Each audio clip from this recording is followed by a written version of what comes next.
And for the next session, the topic is drug and food interactions, what prescribers should know. And we are really fortunate to have two esteemed pharmacologists from our state, Professor Manav Nandi, who is the professor of pharmacology at Medical College, Kolkata. And also we have Professor Shukanto Sen, who is a clinical pharmacologist. He is also professor and head of Department of Pharmacology at Holdia Medical College. And for this session, we have a very noted teacher of pharmacology in West Bengal, that is Dr. Ananya Mondal, who is the associate professor of pharmacology at NRS Medical College. Now over to Chairperson sirs to carry out this session. Thank you, Shambo. Ananya basically is known to me for so many years, and I can remember those days where she and me was placed to start the DM in the School of Tropical Medicine from where you have done DM, and now also she is now the speaker. And the topic is very, very important, the food-drug interaction, and I think the selection is absolutely true, and Ananya definitely will do and speak in the topic very well. Thank you, Manavda. Thank you. Should I share the screen? Sure.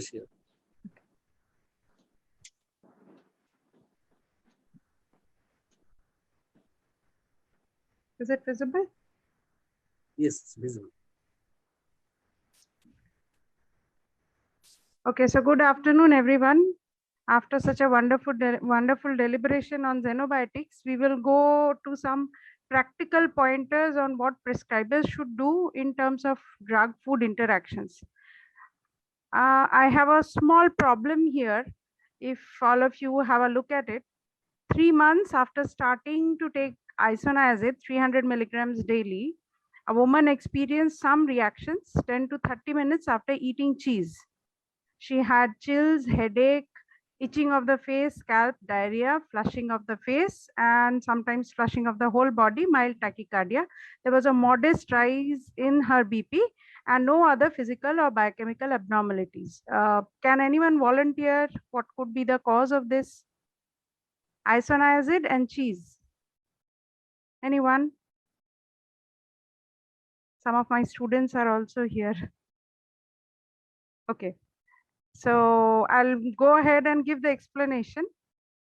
The explanation is this is a form of histamine poisoning, something we are not very familiar with, but it is a very common form of poisoning seen with isoniazid and people who have aged cheese or mature cheese, and certain fish like tuna, mackerel, salmon. These fish, especially if they are not well refrigerated or not fresh, these can lead to high levels of histamine because isoniazid inhibits histaminase enzyme in the body. Now, who knew this? Most of the patients, when we are prescribing antitubercular drugs, we do not warn our patients regarding this. So these are some of the drug food interactions we are familiar with and some we are not. So what are we going to talk about today? We are going to talk about drug food interactions, a little bit about drug herb interactions, which in itself is a huge topic, and at which levels these interactions take place, and some common, we'll look at it from groups of drugs when it comes to food and drug interactions, and we'll also look at some certain foods which we need to ask the patient to stop consuming with the drugs, and finally some tips and pointers for both the patients and prescribers. Now, many of us are also consumers of the drugs, and we are also not familiar with which drugs and which foods to avoid when which drugs are taken. Let's see. Now, drug food interactions, these are dietary substances of foods which enhance the effect or change or decrease the activity of the drug. So they can be either drug food interactions, proper food, or these can be herbs which are present in supplements or taken by the patients in form of Ayurveda, or some patients may take them as certain home remedies, right? Let's see. The definition of drug-food interaction is food-drug interaction. It is defined as alteration of the pharmacodynamics and pharmacokinetics of a drug or nutritional element, or a compromise in nutritional status. That is also a drug-food interaction, an alteration in nutritional status, which could mean both malnutrition or obesity as a result of addition of drugs. These are the common interactions which drugs have. They can interact with other drugs, they can interact with food or supplements, and they can also interact with medical conditions.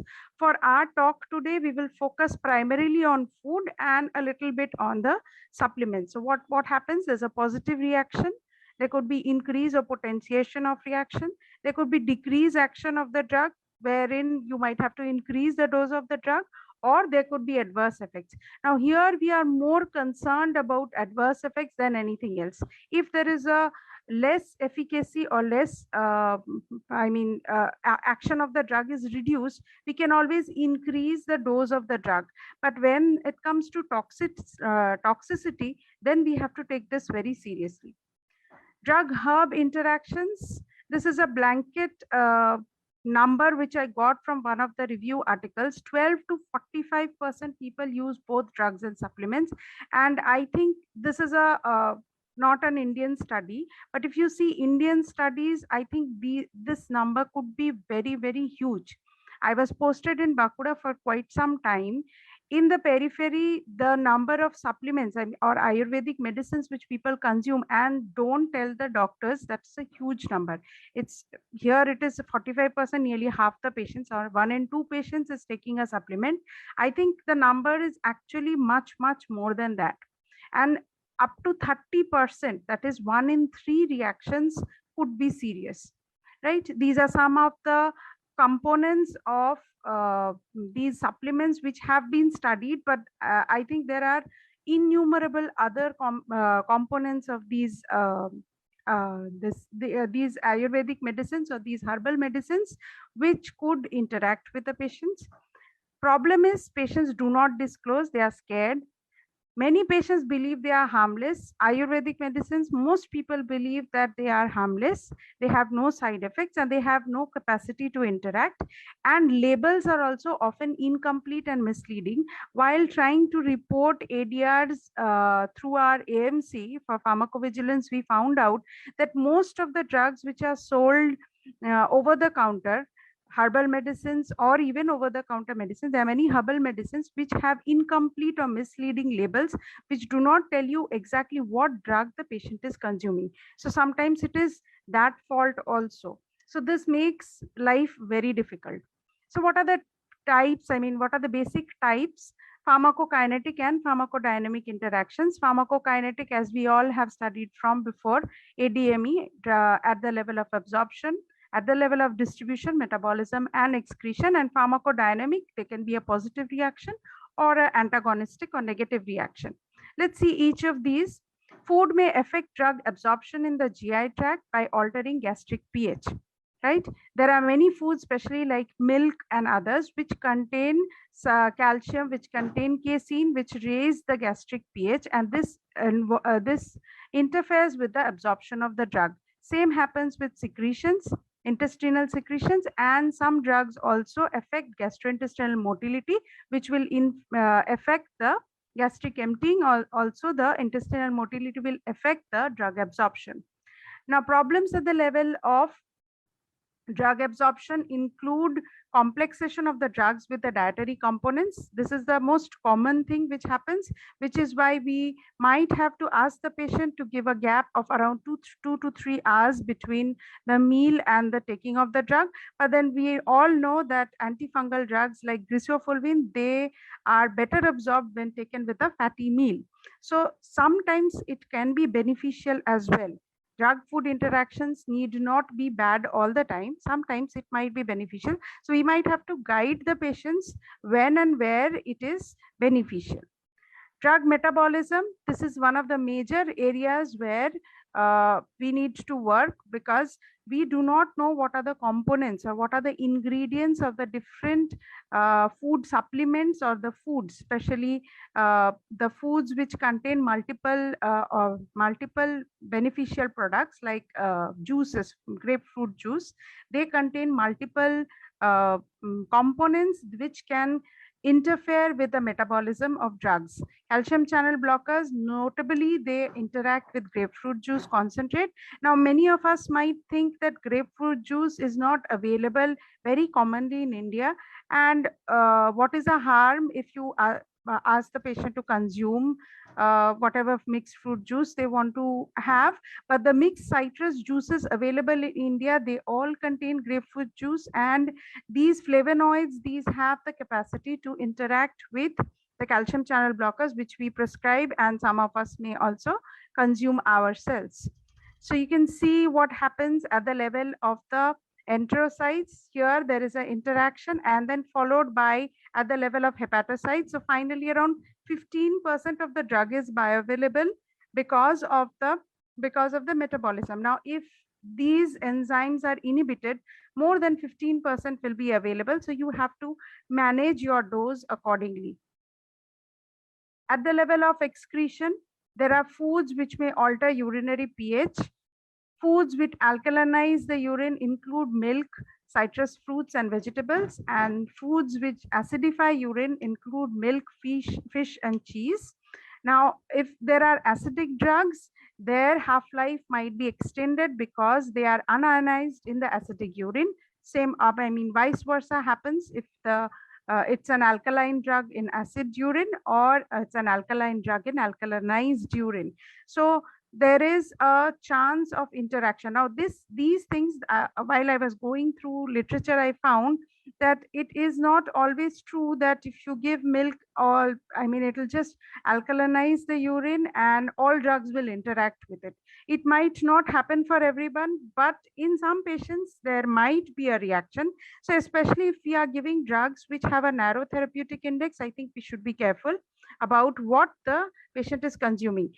Most patients might, when they look at this, they might be, you might also be thinking, so what will the patient have? Nothing is left out, but it is not exactly like that. The interaction level might not be as serious as, warranting a drug change or a dosing change. Okay. Now, pharmacodynamic interactions, positive interactions which potentiate or benefit, synergistic effect, they include alcohol with CNS depressants like benzodiazepines, antihistaminics, antidepressants, and caffeine in coffee, or coffee or tea, it potentiates the effect of theophylline. So in these cases, you might have to reduce the dose. Acting opposite or antagonistic action is vitamin K rich food, including spinach, broccoli, and there are several other groups of food which are very rich in vitamin K. These might interact with warfarin. Many patients also take multivitamin supplements in addition to their drugs without asking the doctors or without consulting with their doctors. So these also contain certain elements which might interact with what they are being prescribed. Now, let's look at from the point of some of the drugs which we prescribe and some of the food items which we need to be careful about. Warfarin, as you know, warfarin is a risky drug, but it is widely prescribed. But then again, vitamin K, high vitamin K in diet, it can have an antagonistic effect or decreased effect of warfarin, wherein you might have to raise the dose. Same with charboiled food. High protein diet may decrease INR. Okay, high protein diet, but then again, high protein diet, protein is important for the diet. What is high protein? What amount is high protein? That also needs to be determined. This was very interesting when I found that cooked onions and mangoes both increase the activity of warfarin. But then again, the literature where I searched for mangoes, I found that up to 6 mangoes a day can actually interact with warfarin. So I don't think no one has 6 mangoes a day. Cranberry juice commonly interacts with warfarin, especially in elderly. Juice again, while researching on this topic, I thank Shambo for giving me this topic. While researching this topic, I found that there are several fruit juices which we need to be careful about. Soya containing foods as well as soya containing oil, soya oil. These are also high risk for the patients who are, especially the elderly who are on warfarin. Coming to monoamine oxidase inhibitors. Monoamine oxidase tyramine containing foods. These include, we know, cheese reaction, matured cheese, red wine, ripe bananas, yogurt, shrimp, and salami. There are several other foods. These can interact with the first generation MAO inhibitors.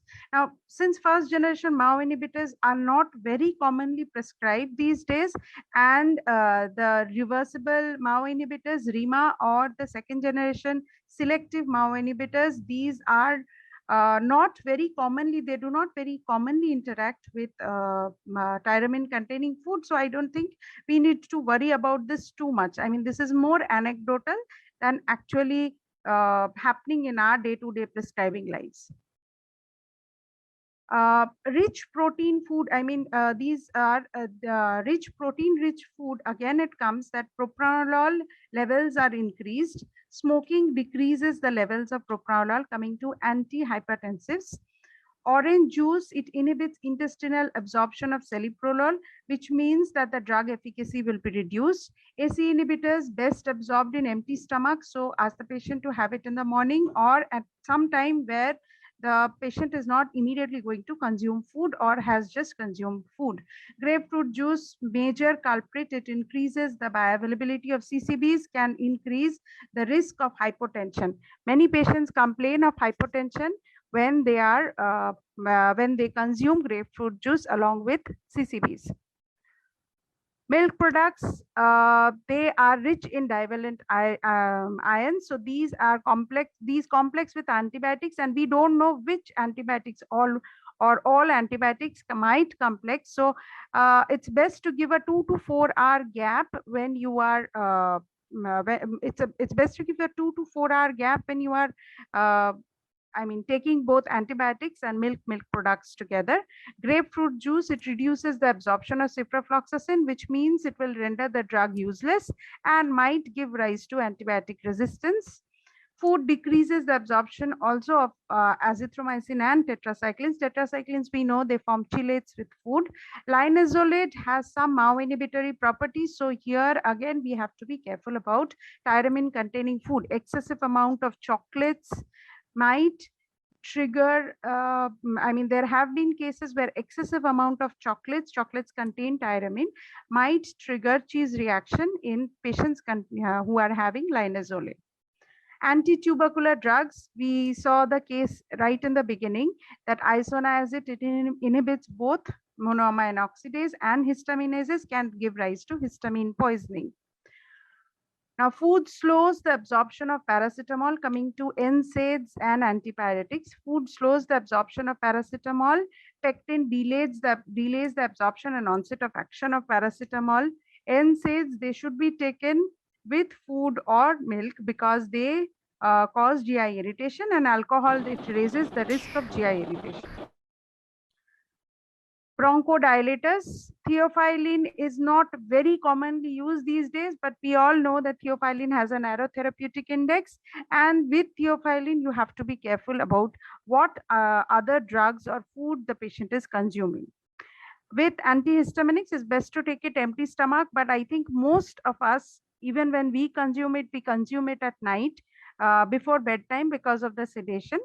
But it's ideally it should be taken empty stomach, or at least a 3 to 4 hour gap between the drug and the food. I mean, the meal should be there.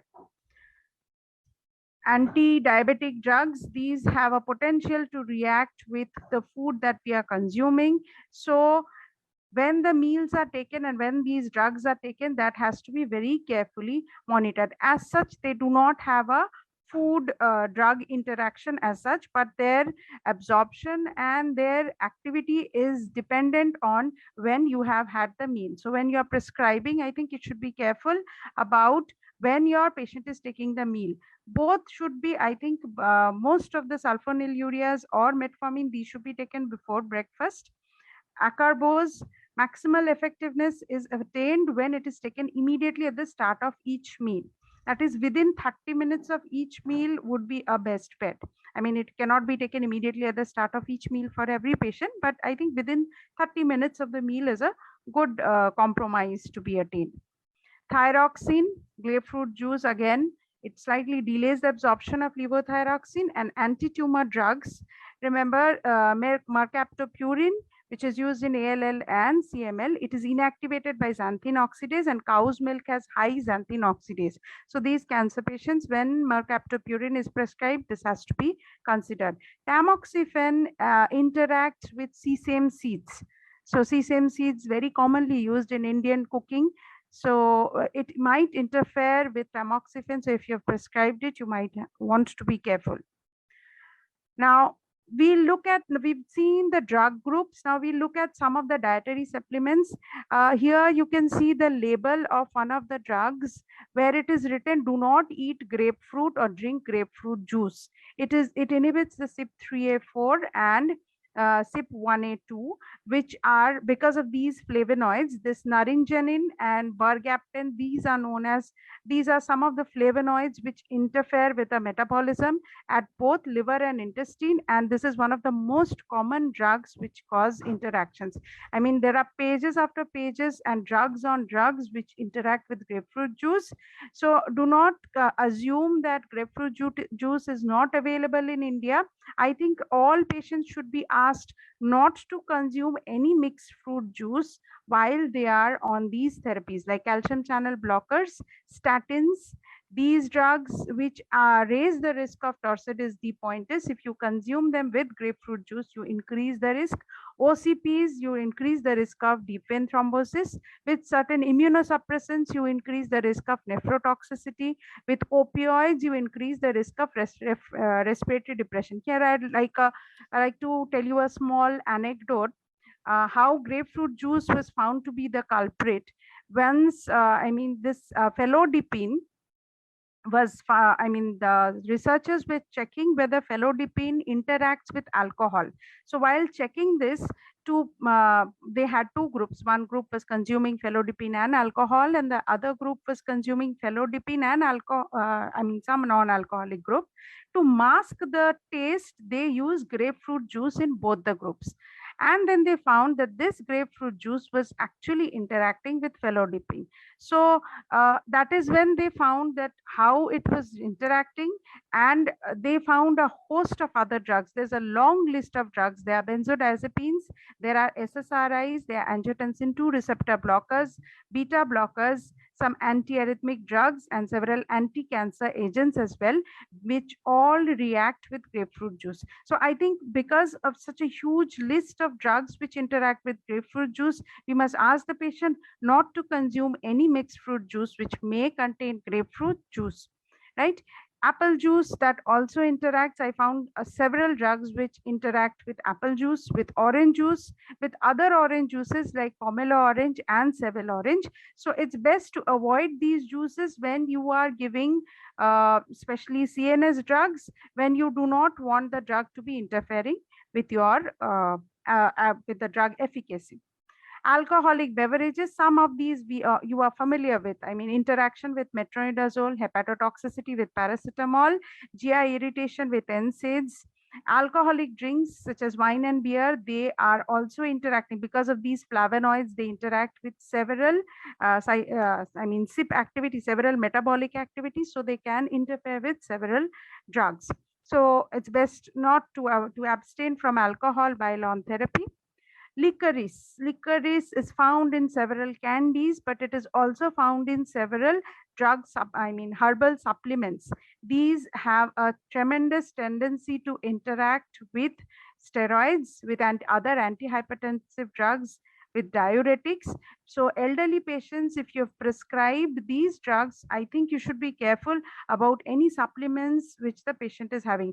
Candy with children, we need to be careful, but with elderly, you have to be careful because these licorice is commonly contained in many of the herbal supplements.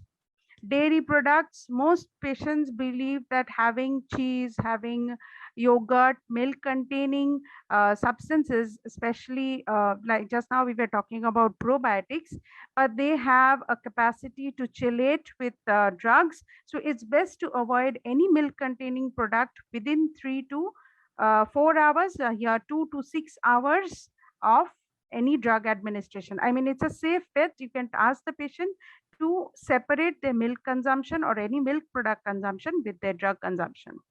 Potassium rich foods, we are not aware of this, at least I was not aware of this, that we are consuming several foods which are high in potassium, and these drugs, these have a capacity to interact with most of the common drugs like ACE inhibitors, ARBs, spironolactone, which many patients are consuming on a day-to-day basis, along with potassium rich foods like banana, spinach, apple, squash, tomato, avocado, fish. They are also present in herbal supplements, so that also has to be taken care of. Certain fish, they interact with anticoagulants and antiplatelets, and protein rich foods, omega-3 rich foods and protein rich foods, they also have a capacity to interact with regularly used drugs such as antihypertensives and antiplatelets. Fiber rich food, they might prevent the absorption of drugs and reduce the efficacy of drugs. So you need to be careful about which foods, I mean which fibers. Most patients, they consume their drugs in the morning. They usually start their breakfast with fiber rich food, which is a good thing to do, but it will interfere with the drug absorption, and then the effect might be negative, right? Same with caffeine, which is present in coffee, tea, and soft drinks. In moderation, this is okay, but too much of it can interfere with several drugs, and we need to be considerate, especially when we are dealing with drugs with low therapeutic index. Now, our discussion will not be complete if we do not discuss the drug effect of drugs on nutritional status. Most of the drugs, they lead to anorexia, nausea, vomiting. They lead to altered taste, which means there is a decreased intake of food, and there is a malnutrition, risk of malnutrition. Same thing happens when some drugs, they cause increase in body weight, because certain drugs, they increase appetite or cause fluid retention or increase the fat storage. So this again has to be careful, because your patient will keep coming back that I'm feeling too hungry and I'm eating too much, I'm eating more than what I should. And there again, your food and drug interaction will come into play, and you will have to consider what to do to ensure that the patient does not gain weight because of certain drugs that he or she is having, because that will again reduce your compliance. Now, what to instruct? I have written instructions to patients. I have also written instructions to prescribers and to self.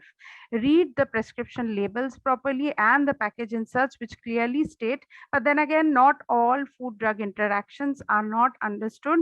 Over-the-counter medications can also cause food drug interactions. This is a misnomer that anything which is available over the counter has no interactions. Many patients mix their drugs in food, in hot drinks, especially with non-compliant patients, or open their capsules. That is not to be done. Food is drugs are never to be mixed with alcoholic drinks, obviously, and never to be mixed with hot drinks as well. All medications and supplements that the patient is taken has to be disclosed to the patient physician, and I think it's a good practice for prescribers to note down anything which the patient has disclosed. I mean, if the patient is taking some Ayurvedic supplement or some herbal supplement, it is best if you write it down in your prescription in details, so that when it comes back, you know that you have found out what is the cause of any interaction if possible. And best is you explain to the patient that no over-the-counter drugs or no non-prescription drugs are to be taken along with your medication, whatever medication you are prescribing. And food drug interactions, I mean with meals, this also has to be explained. I think most of our students as well as prescribers, fellow prescribers, they know that when you prescribe the food, you always have to write what is its relation with food? I mean, before food, after food, how many hours or how many minutes before food? That has to be mentioned in your prescription, I think, to be on the safe side. So my take home messages would be that just like there is a detailed study on drug-drug interactions, there should be detailed study on food-drug interactions. This is a highly neglected region. Mainly, I mean, this area is mainly neglected because of the composite ingredients present in the food and the herbs that patients consume. So whatever data we have, it's just the tip of the iceberg. We hardly know what these herbs or these food items are capable of causing when taken along with the drugs. And our greatest fear as prescribers should be the toxicity of such interactions. Reduced efficacy, of course, is a concern, but toxicity should be a bigger concern, and more reporting should happen when it comes to food drug interactions. They can produce a negative effects in the safety and efficacy of the drug therapy. And obviously, it will reduce your patient's faith on you if you failed to notice or fail to bring to notice of the patient that there is a risk of interactions. So I'll conclude here. These are some of my references. The first one, Stockley's Book of Drug Interactions. That was my Bible while I was preparing this. I think all of you can look at it for some wonderful case reports. It's freely available on the internet. Thank you. Thank you. Dada bolbo kichu?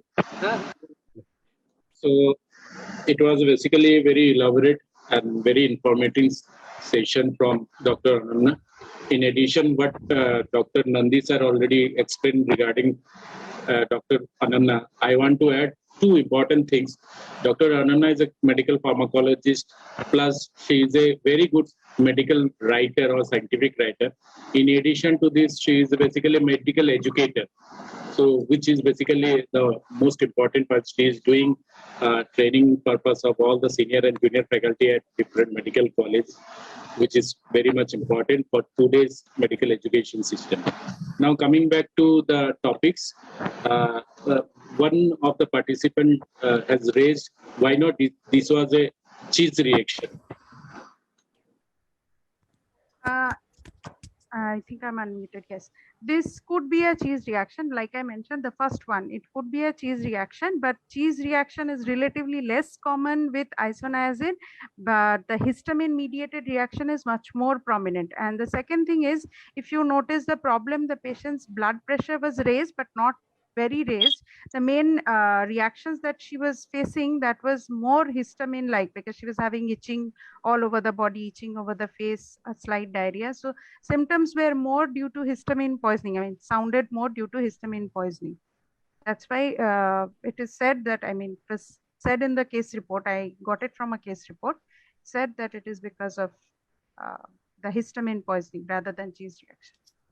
Okay, thank you. So what Dr. Anna presented the case, that is isoniazid, basically a inhibitor of monoamine oxidase and diamine oxidase, which is a basic important thing we discussed during MBBS classes. Now this topics is open for discussion. If you have any question, we can take one or two questions from this. Sharmila Di, she has asked a very pertinent question about green tea and drug interactions. She's asked it in the chat. Green tea and drug interactions. Didi, what I found was the flavonoids present in food, they have a very severe reaction with many of the antihypertensives and antidiabetic drugs. But then again, we don't know what is the reaction. So what I found repeatedly written in most of the articles or most of the literature that I went through was there should be a minimum gap of 2 to 3 hours between consuming these foods and taking the drug. So if you are having your drug, I mean antihypertensive drug in the morning, the green tea should be taken a few hours after that. So if you can just increase the gap between the two, because we don't know exactly what it is doing. Probably it is reducing the effect of the drug that you are having.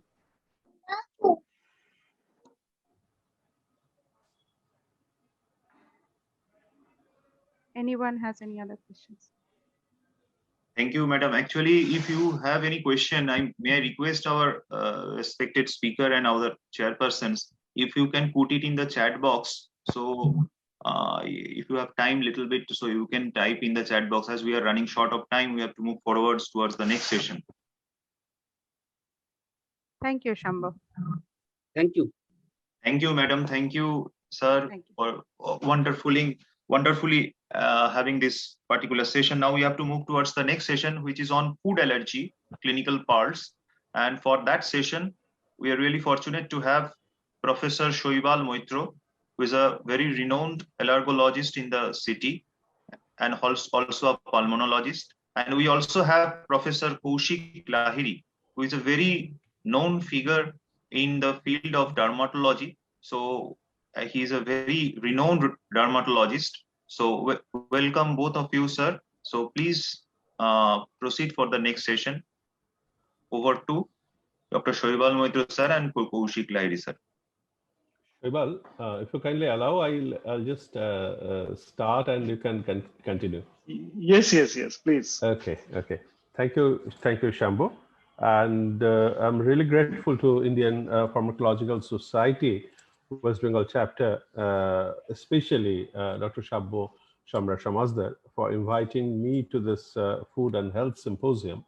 So many learning points, and to chair the session on food allergy. And just for last couple of weeks, family-wise, I'll share with my colleagues, we had a harrowing time. My niece, who is in Amsterdam, and she's actually a chemical engineer, a young lady, and she had a severe food allergy after taking pizza. They had rye, and she never tasted this particular rye in India, and she was hospitalized, and she had to be revived. And so this was something, a horrendous time. The whole family sitting 6,000 miles away. And this is nothing can compare to I, as a young kid, I had severe allergy to brinjal. So whenever I used to take begun bhaja, so I had severe drug eruption, but now that is history. Very recently, I came to know about when it happened in the family. But as a dermatologist, yes, we all know that food allergy is an immune system reaction that occurs soon after eating a certain food, like even our, I think about 8% of the pediatric population is having this, and 4% of the adult. And the tiny amount of allergy containing food can trigger the signs and symptoms which we face. Like, and I always tell Dr. Shoibal to take care after that. When we have tingling or itching in the mouth and hives and itching or eczematous rash, swelling of the lips, face, as dermatologist, I face this, and tongue and throat. And anaphylaxis, very, very rarely. Yes, unfortunately, we need to face sometimes in a tertiary care hospital. And so it is important, and there is so many conflicting inputs, unfortunately, in our countries, that, and many person who are not exactly trained in allergology like you all, and or all, they are actually cheating the people. They are actually harming the people with all kinds of negative inputs. So we need to know why this happens. And so let us hear from Dr. Soma Nagarajan, our speaker for this session.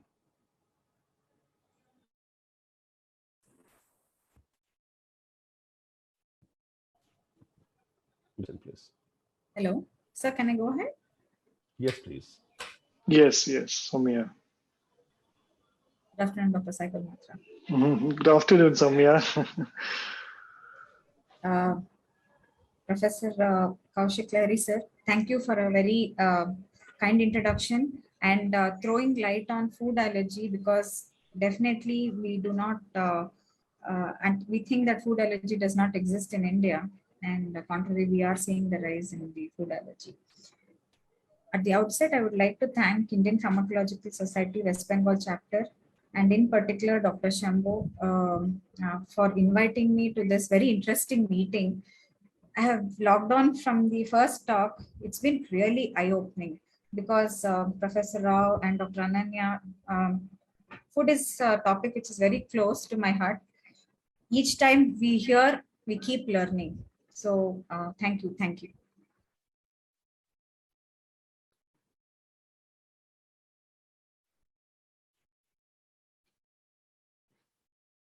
So is my screen visible?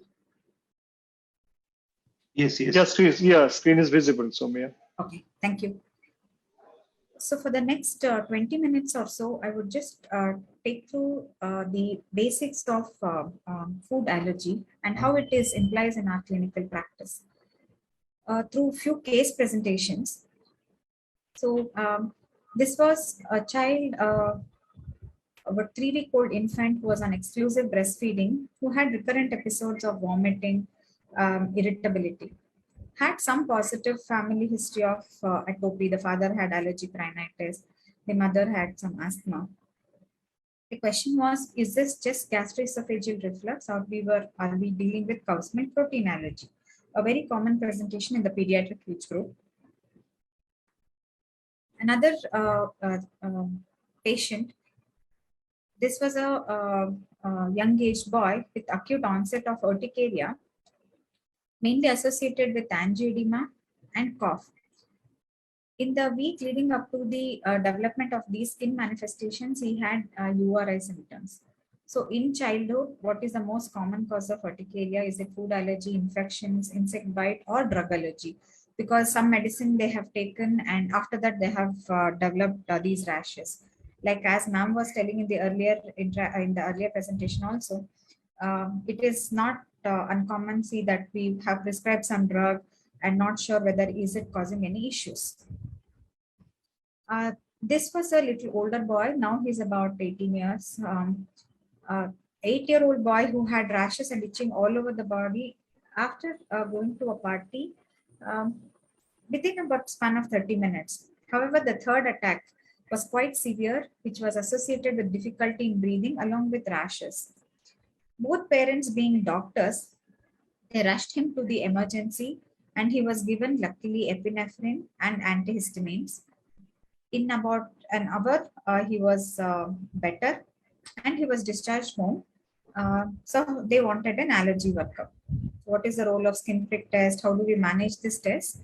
And any role of IgG test in the diagnosis of food allergies. So basically, when we talk about food allergies, we should know it forms a part of adverse food reactions in general, where it is divided into immunologic reaction and non-immunologic. So definitely, as I was highlighting, food allergy is the immunologic reaction, which with further subtypes of IgE mediated, non-IgE mediated, and mixed type. It's also important to know about non-immunologic, that is food intolerances. It could be like enzyme deficiencies, physiological effect of the component of the food, or any additives or contaminants causing mimicking these reactions.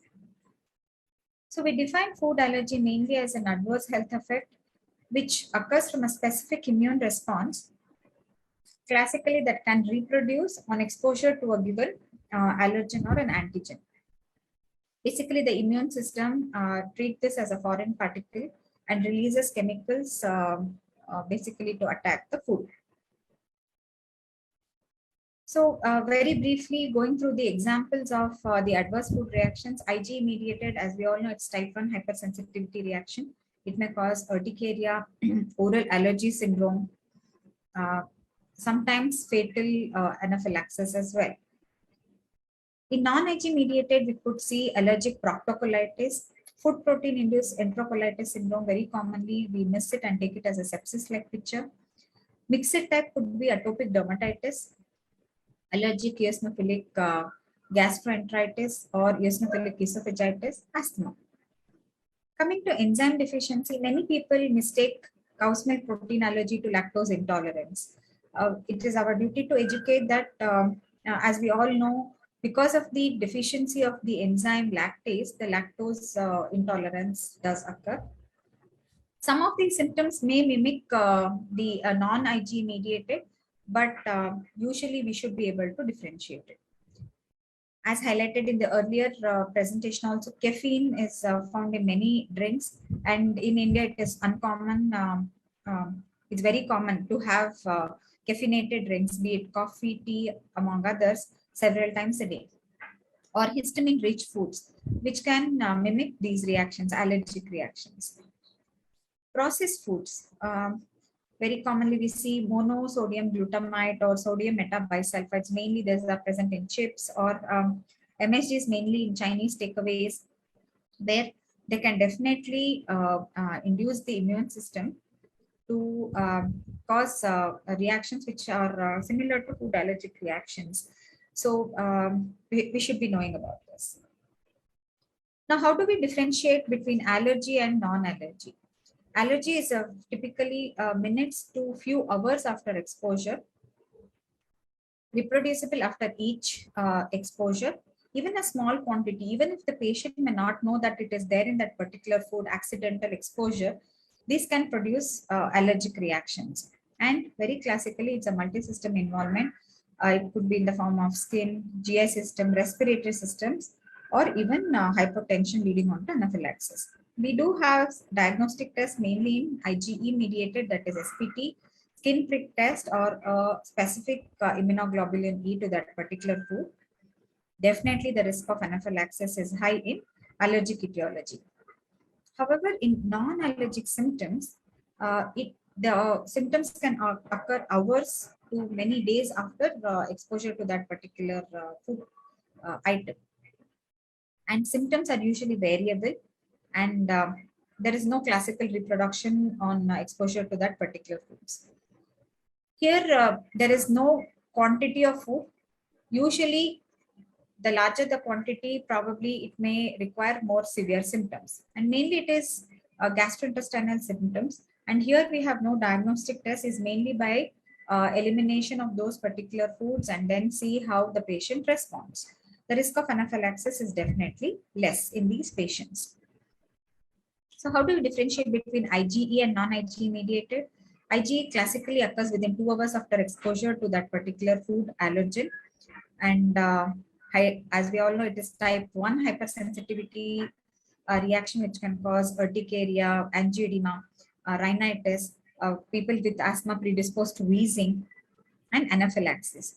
Non-IgE usually within about 24 hours to few days after exposure, and it can cause with various presentations such as vomiting, failure to thrive, constipation, and sometimes just general irritability, especially in the pediatric population or in the adolescent. We see that they may be very picky eaters, and we just attribute it to the behavior.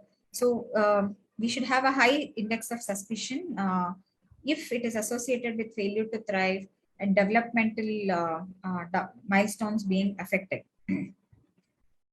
Having said that, pediatric population may have a lot of food allergies, but few of the food allergies we definitely see in the adult population, and few of the allergies like peanut allergy, few of the tree nut allergies like cashew, almond, and few of the lentil allergies, fish allergies are persisting into adulthood.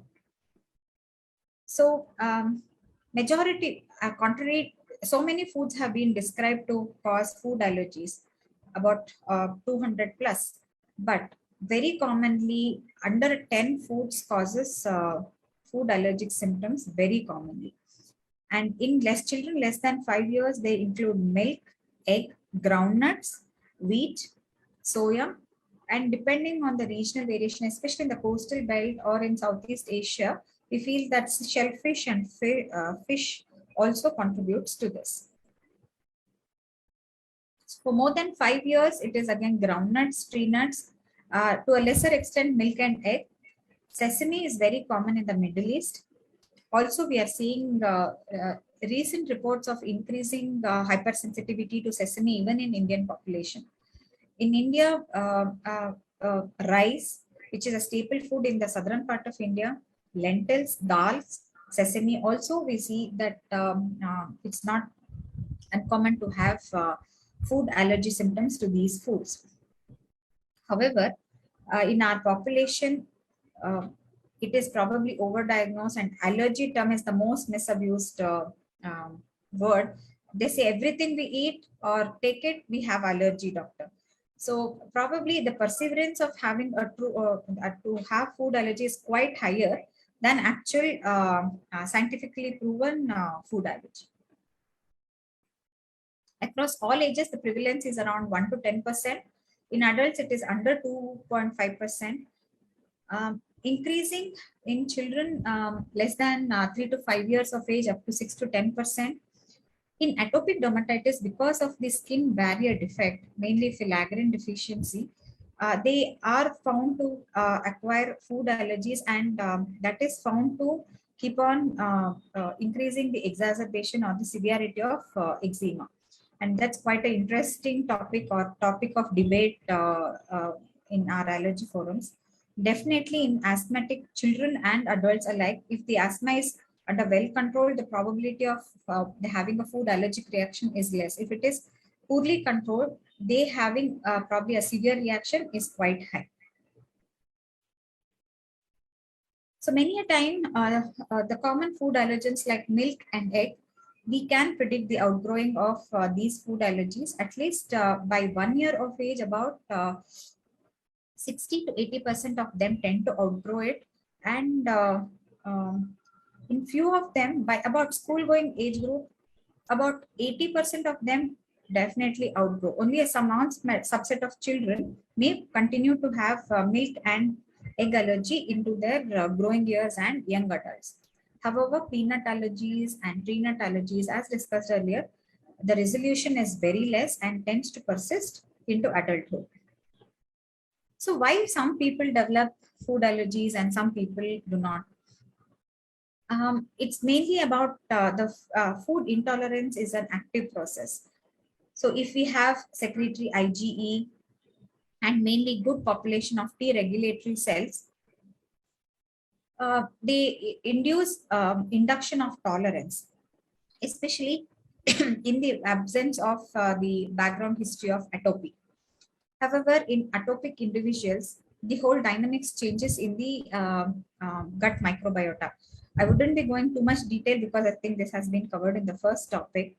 Mainly because of the predisposition in these individuals, they are mainly Th2 phenotype.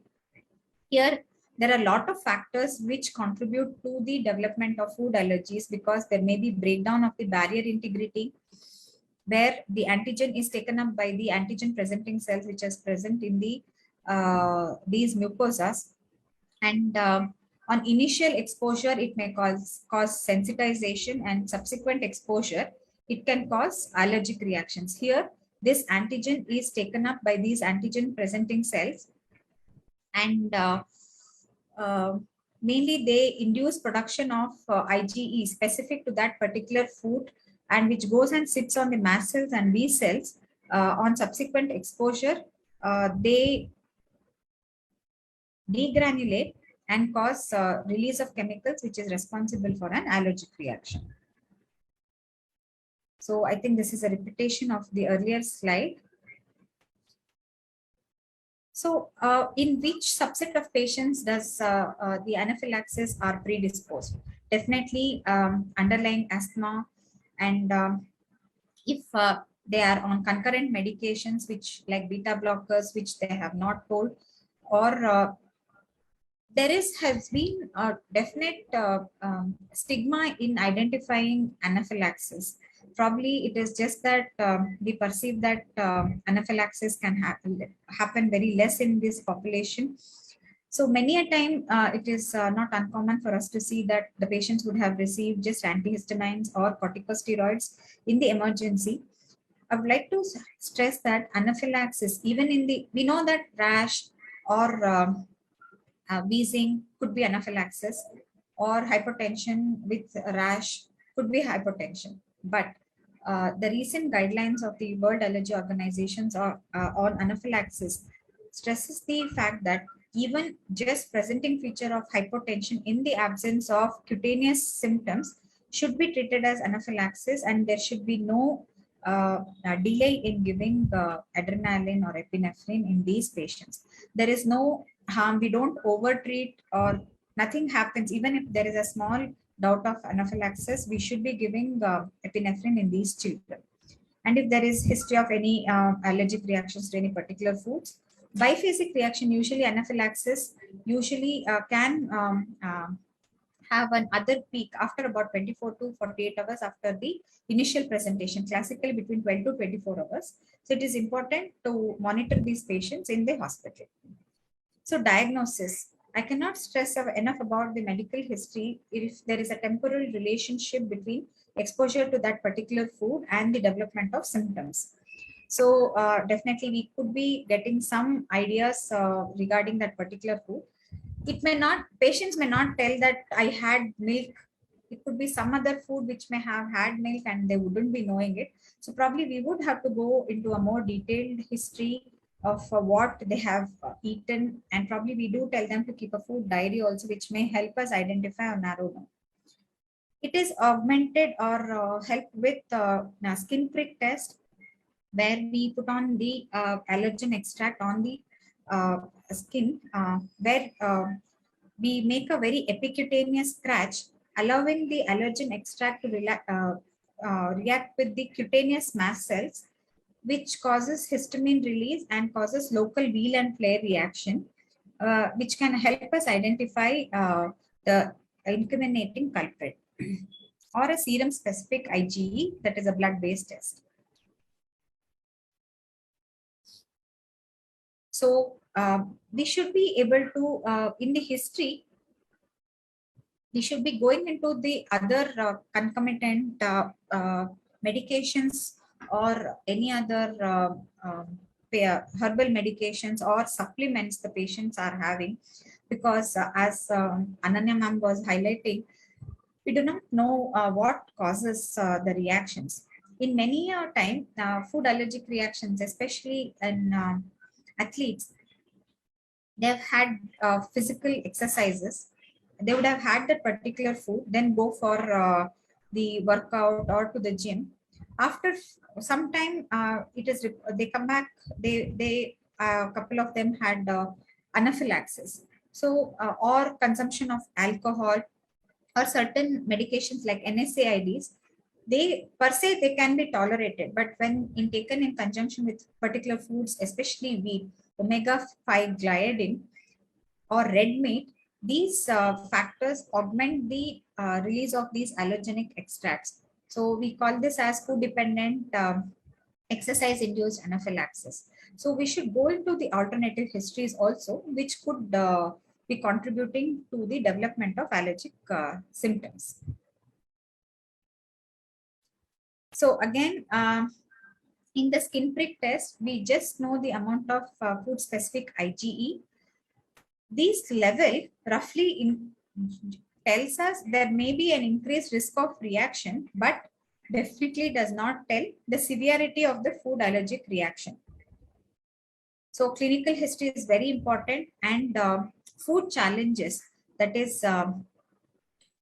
double blind, placebo controlled food challenges are the gold standard, but we may not be able to do it in clinical setting all the time. Sometimes it may be single blinded, or we may use the masking of the food in a certain way and then use it. So this can be used if the history and the lab results do not give us correct picture of which food may be the actual cause. And if the patient has been having allergy, if the patient has outgrown, definitely it must be done in the setting where we are equipped to deal with anaphylaxis reactions if it occurs any. So the treatment of food allergy is a very multifaceted approach. We should be able to identify the correct trigger, because it is, the implications are quite huge for the patient and the family. Say for an example, a child who's been diagnosed with cow's milk protein allergy, we know that the cow's milk protein is passed on to the infant through the breast milk. So it is a very hard thing to tell the mother to go off all milk and milk products in her diet, and it affects her nutrition as well. and somebody who has that food allergy, they can actually know the severity of the food allergy, and it probably brings out a stigma in them. So we should be able to give them correct diagnosis, educate them about the treatment of reactions if occurs, because many of the reactions happen in the home or in the school, or you're outside somewhere away from medical help. So we must educate them appropriately. Avoidance, role of dietitian, children or adults otherwise, because when they are devoid of certain nutritional qualities of the particular food they are avoiding, we must be supplementing them with other foods, and we should involve a dietitian is very important. And how can we do something more that rather than avoidance? That's an upcoming field. So mainly in food allergy, a detailed history. If we think it is IgE mediated, we try to do a skin prick test or an Inovocare. Probably if it is all negative, we would stop avoidance of that particular food. If it is present, then we would ask going for an elimination diet. If they are stopping that particular food and they are better, we tell them to reintroduce back. And then if the symptoms come back, that is definitely the culprit, especially in the non-IgE mediated food allergies. And we can tell them actually what to avoid in that particular food protein which is being contained. In the non-IgE, it's not straightforward because we don't have a diagnostic test. We do either a food challenge, sometimes in endoscopies, especially in eosinophilic esophagitis or FPIES, that is food protein induced enterocolitis, we may get some idea from the that side biopsy picture. Here again, we tell him to go them for an elimination diet, and if required, we go on to do a food challenge. So mainly the food proteins are the culprits in causing the food allergies. So the epitopes, which are the structural formations of these proteins, are responsible for inducing a specific allergic response. Studies have shown that heating or to very high temperatures, or processing them with certain enzymes, open up these epitopes, rendering them less allergenic. So when we are dealing with patients with egg allergy or milk allergy, if they have the degree of the allergenicity or the wheel has come down over a period of time, we slowly tell them to reintroduce food in heating or baked items. So probably they will be able to tolerate these milk protein in the certain form, but not in the actual raw form. So desensitization with immunotherapy, it could be oral immunotherapy or sublingual, now epicutaneous, has shown promise in the recent past, and even the FDA has given approval for peanut allergy, where we have the protein content which can be taken orally. It requires a lot of commitment from the family and the patient because it is not very easy. Definitely, this is a thing to be explored in the near future. So food allergy is very common and potentially could be fatal. Right now, avoidance is the only treatment option. Probably we may be getting immunotherapy in the next few years. We should be educating these patients to prevent reactions and possibly to treat if they have had accidental exposures. So challenges remain the gold standard for the diagnosis of food allergy. So in our patient, the first child, definitely in about 30% of patients with GER have cow's milk protein allergy with a positive background history of atopy. So when we suspect, when to suspect in the children with GER, especially with complications and failure to thrive, and we should be considering cow's milk elimination only with the background history of atopy, because avoiding is also not easy. And in our second patient, it is usually infections which cause predominantly acute urticaria. So we should not be attributing it to food allergy or drug allergy without going into a proper detailed history. So in our third patient who was lucky to have parents as doctors and who received timely management of anaphylaxis, here its skin prick test showed high sensitization to egg, they being vegetarians. So it could have been because of the egg content in the cake. And I like to emphasize that it's not uncommon for us to see referrals with many allergy tests being done across India with various referral labs with IG doctors are itna so kuch allergy dikh raha hai, should we avoid all this? So that actually IgG is showing the tolerance but not the allergic. So we should not be testing for IgG in food allergy. So many a time it is not easy for the general public to understand food allergies. So only the patients, probably more sensitization has been occurring in the recent past. I think more awareness is still the key. Thank you. Okay, thank you, Dr. Soumya. Must say that this was an extremely lucid presentation, and with the cases you had just as highlighted as a part of the spectrum of the food allergy patients that we commonly encountered in your day-to-day practice. So thank you, Dr. Soumya. Let me see if there's any question in the chat box. Sir, as we are running short of time, sir. If may I request Madam to answer those questions in the chat box? We'll be grateful. Then. Definitely. Okay, fine, Shambo. Then I think in the questions, if they come up, Dr. Soumya can answer them. And then thank you, Dr. Soumya. And so with this, we end this session on the food allergy.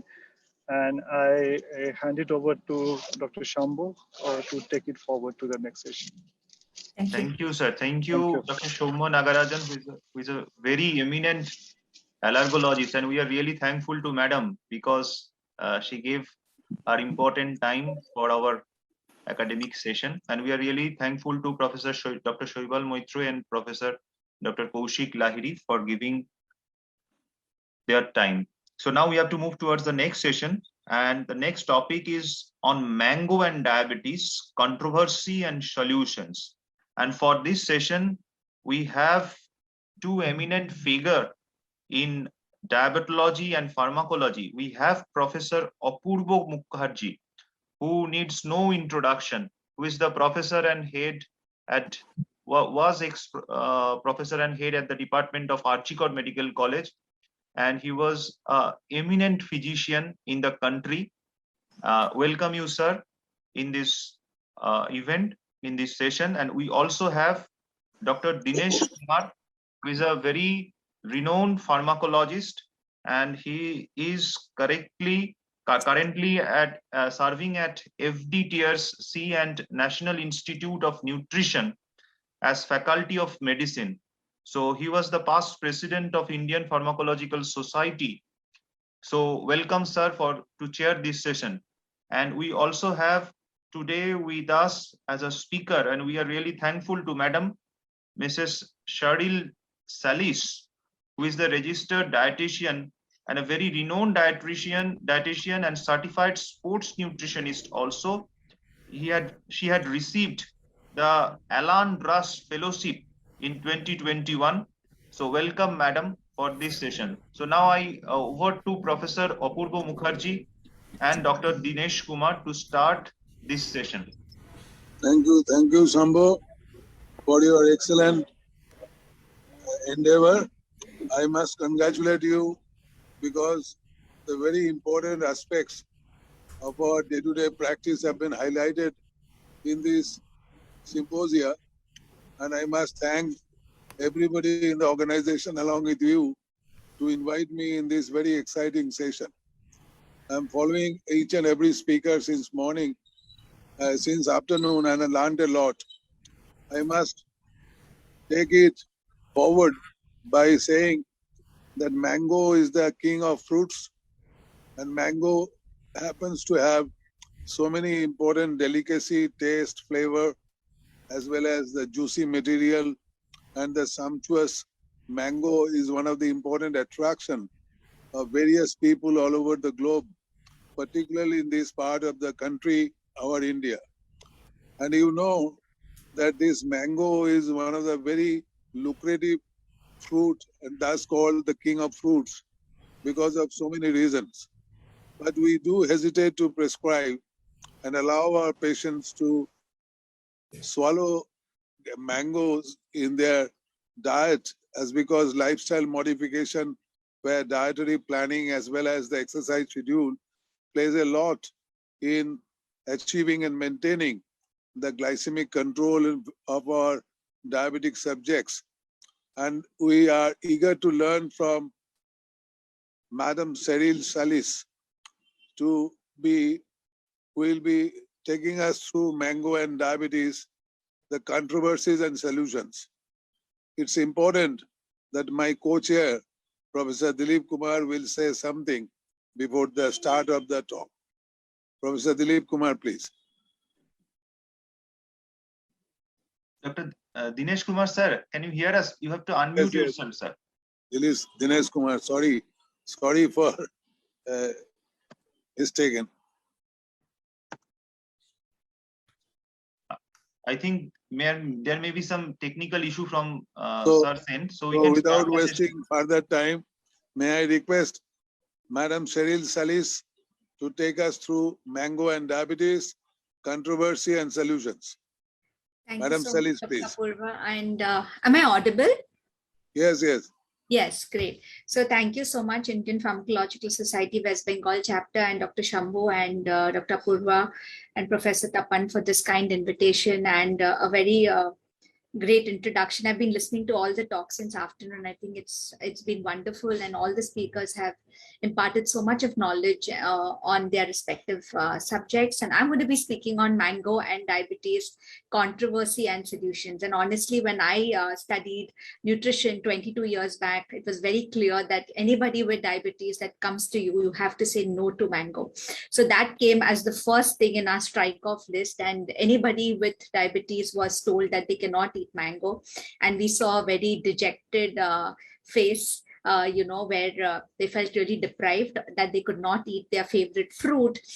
And today, thanks to so much of advancement in the field of nutrition as well as in diabetes, and we getting data in real time in terms of seeing the impact of foods on blood glucose levels, we are in a better position today to recommend, foods. And I'm going to take you through this presentation, and I'm sure all of us, especially doctors as well as dietitians, they're woken up with WhatsApp messages, or we get calls from our patients that have you seen this WhatsApp video? And these are two videos that have been really going viral, and we have been receiving them from all our patients in terms of, they are saying that you can eat as much mango, and when you do a test with a solution or blood with mango, the glucometer does not show a high reading. In fact, the reading is lower, and that actually makes the person with diabetes feel very happy that yes, I can eat mango and I can eat it by the dozen.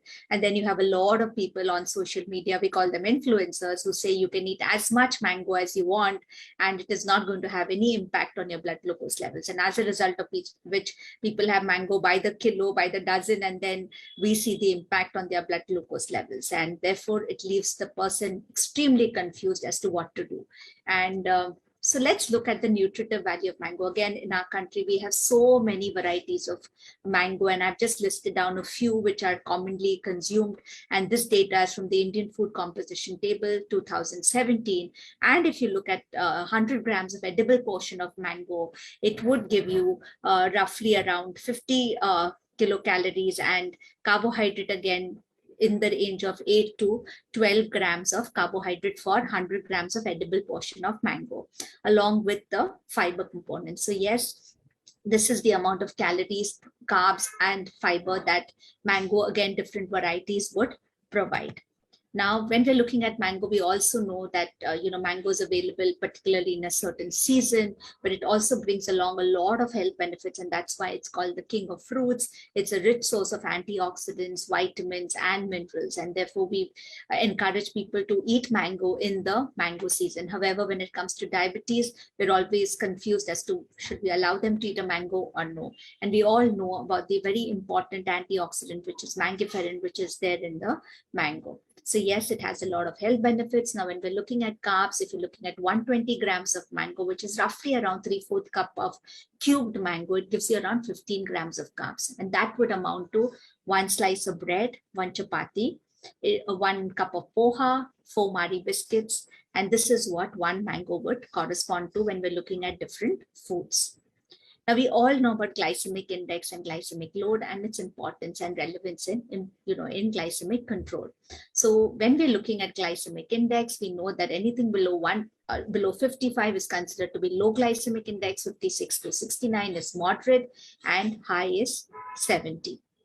Again, when we're looking at glycemic index, it's only one part of the picture, but we have to look at it in totality, and therefore glycemic load becomes very important because this also accounts for the amount of food that we are consuming, the glycemic index, and that would give you the glycemic load.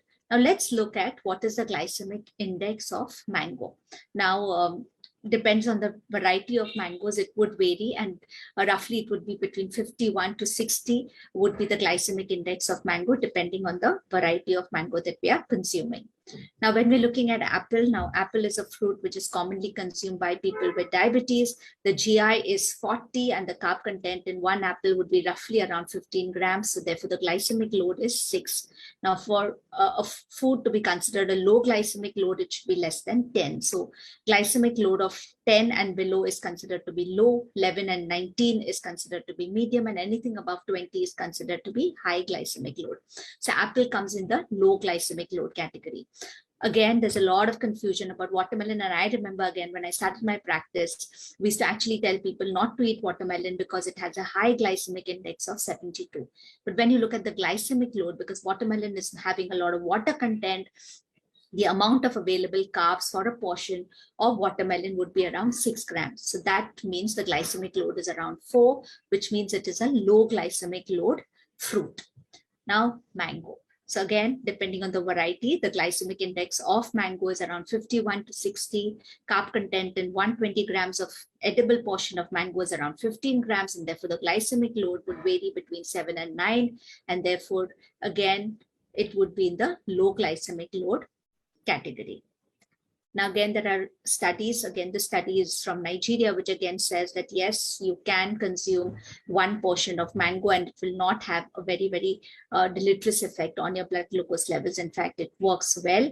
And this is from India itself by Kasturi Sendre, who is from Mumbai, and she was with SNDT Women's University. Again, the study that they did showed that consumption of mango does not have any detrimental effects on postprandial plasma glucose compared to any other carbohydrate-dense food such as bread, rice, chapati, etc.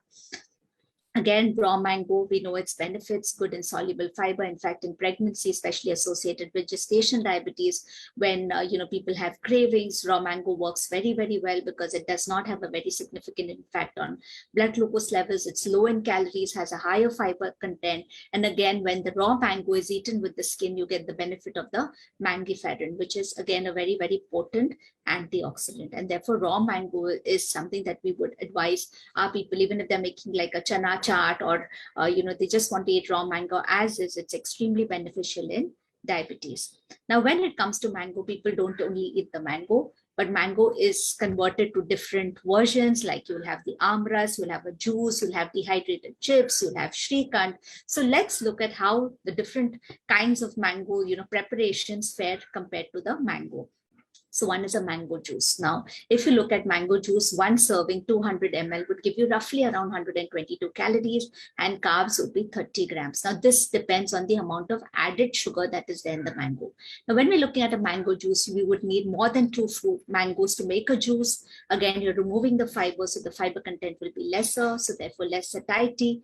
And it would also mean adding added table sugar, which increases the amount of carbohydrate in the mango, compared to when we're looking at 100 grams of edible portion of mango would give you around 48 kilocalories and only 9.8 grams of carbohydrate, mainly coming from fructose. Again, the fiber content would be higher.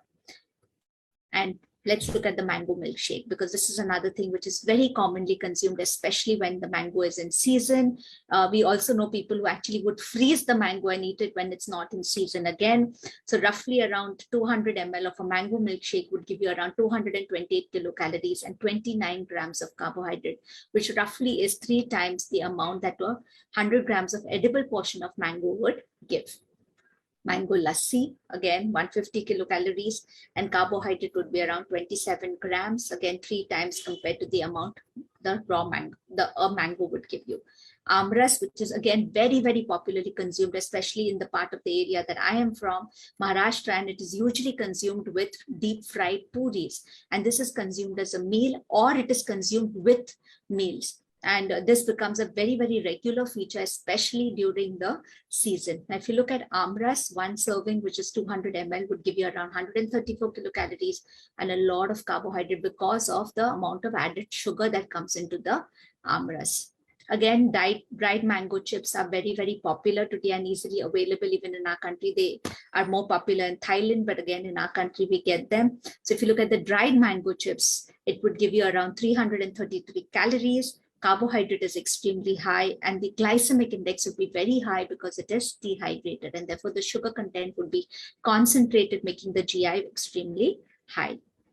Mango ice cream, one serving would give you roughly around 187 kilocalories, carbohydrate 24 grams. However, we know that when the fat is added to the fruit, the glycemic index actually comes down, and people see that it does not really have an impact on the blood glucose levels in 2 hours. But when you check the glucose levels, say 4 hours or 6 hours later, there would be a spike in glucose level. Shrikhand, again, one serving, 50 grams, would roughly give you around 150 calories, carbohydrate 23 grams. Again, Shrikhand is very commonly consumed with puri and with the meal, and therefore the glycemic load of that meal goes really high, increasing the blood glucose levels postprandial. Now, how do we advise people to eat a mango? Because in the mango season, people would want to eat a mango. We want them to get the health benefits of mango. And therefore, we have to be extremely careful as to telling them how much of mango to consume. So what is a portion of mango? They could actually, in fact, in our clinical practice, we ask them to consume it instead of a food item. So for example, if they're having poha, or if they're having chura dahi, or they're having dalia upma, or even, an egg roll, instead of that, they could have a fruit like mango, they could have a boiled egg, and along with that, a handful of nuts. And that would give them good amount of fiber. The carb content won't go really high. The glycemic load will be maintained, and it will also give them good satiety. This could be done even as a snack, because typically when we take recalls and we understand as to what people are eating at snack times, it's usually refined foods or something which is extremely high in fat. And therefore, this could be a very good replacement for a snack instead of biscuits or bhel or, the jal muri, etc. that people consume. Very important is, what we've seen is even when it comes to children with type 1 diabetes, if they want to eat a mango without the insulin, they eat the mango, they check their blood glucose levels. If they're in the range, they consume a mango and they go to play. And when they come back from play, the blood glucose levels are, are in the normal range. And therefore, physical activity is extremely important.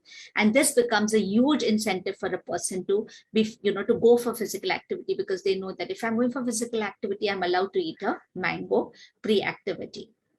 Again, when choosing a mango, it's very important to use a firm, slightly unripe mango rather than an overripe mango, because an overripe mango would have a higher glycemic index that would spike up the blood glucose levels. So again, educating the person as to how much to eat. When you're buying the mango, what is the size of mango to buy, and also looking at the ripeness of the fruit. This is the education that would really help them in making informed choices, which is not going to negatively impact their blood glucose levels. Again, avoid consumption when the blood glucose levels are high. So when the glucose levels are running high, they should avoid consuming anything which is going to be having a high amount of carbohydrate, as well as at that time of a protein snack would be ideally more better. Again, today you have CGMS, and this is some of the CGMS graphs with people who've been eating mango as a breakfast item or as a snack and being physically active, versus somebody who's eating a mango with food, or any kind of a mango preparation with food. You will see a sharp spike in blood glucose levels, and therefore they have to be educated and counseled that they're not supposed to eat the mango with meals. instead eat it as a snack or as a replacement to a carbohydrate meal. So in summary, people with diabetes can eat mango in portioned amounts depending on their blood glucose control and physical activity. Very, very important is to practice moderation and not fall prey to any of these WhatsApp forwards or anything that they see on social media from these influencers. Mango definitely has a lot of health benefits. It provides antioxidant benefits. And to avoid postprandial blood glucose spikes, eat mango between meals and not with the food. Best time to have a mango is as a pre-workout snack. Have a mango as a fruit itself and not as amras, juice, dehydrated chips, or milkshake. Consume it when it is just ripe and firm and not overripe. And very important is add a protein like, either a handful of nuts or an egg or maybe a yogurt. They could even make a mango parfait, which is basically mango, yogurt, and some crushed nuts, and they put it in the freezer.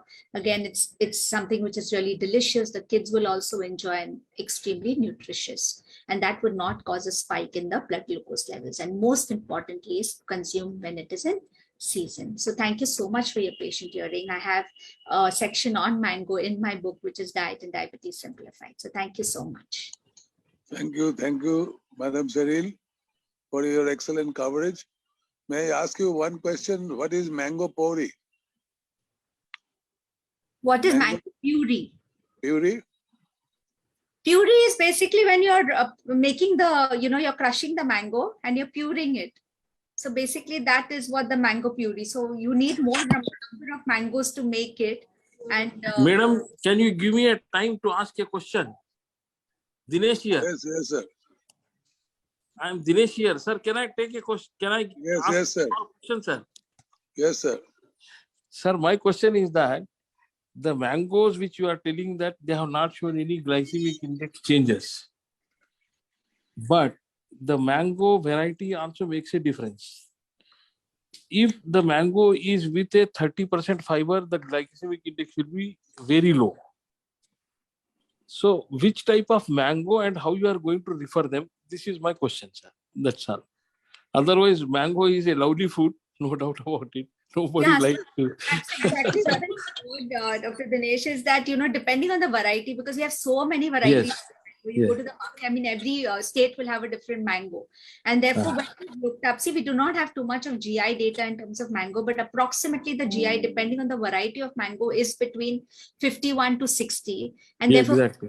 Glycemic load for a portion, it comes to around 7 to 9, which is coming in the low glycemic load category. And therefore, having the mango, like I said, it should be firm, slightly unripe, when in season, eating it as a snack with protein or with nuts would help, and definitely when the blood glucose levels are in control. And we've seen, in fact, we do get mango and not eating it as something which is like a juice or an amras, which is going to have a higher glycemic index because it's also got added sugar in it.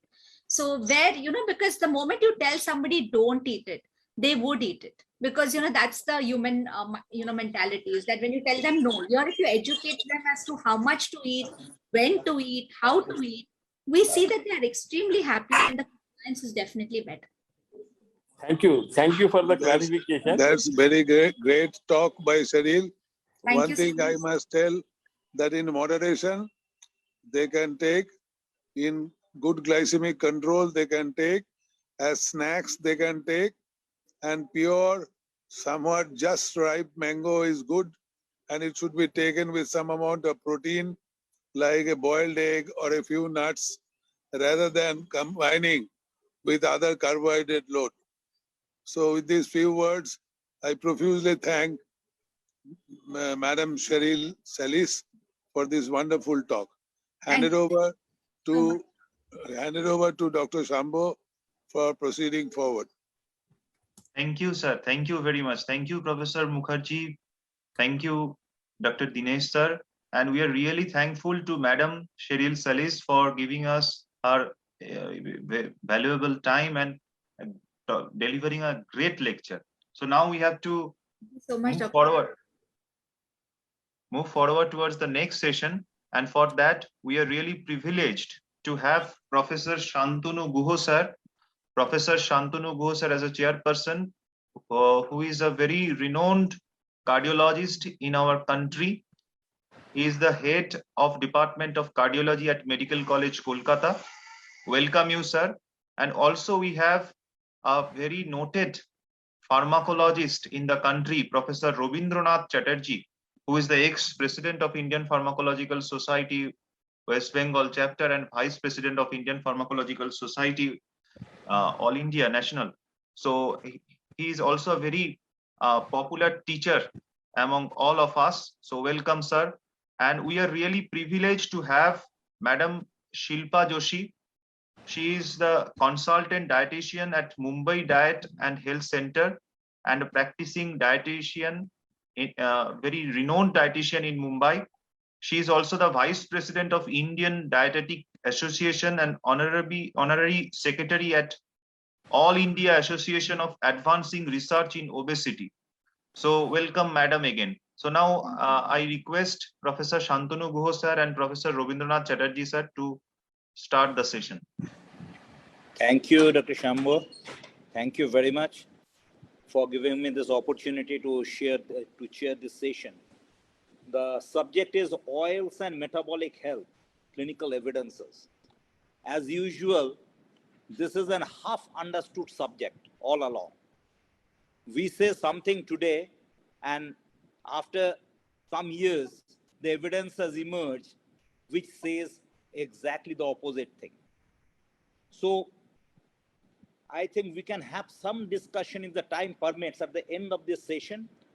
So without wasting time, I like to invite Ms. Shilpa Joshi to deal with this subject, and Professor R.N. Chatterjee, if he wants to make any comments, you can have it just now, and then after that we'll have the session.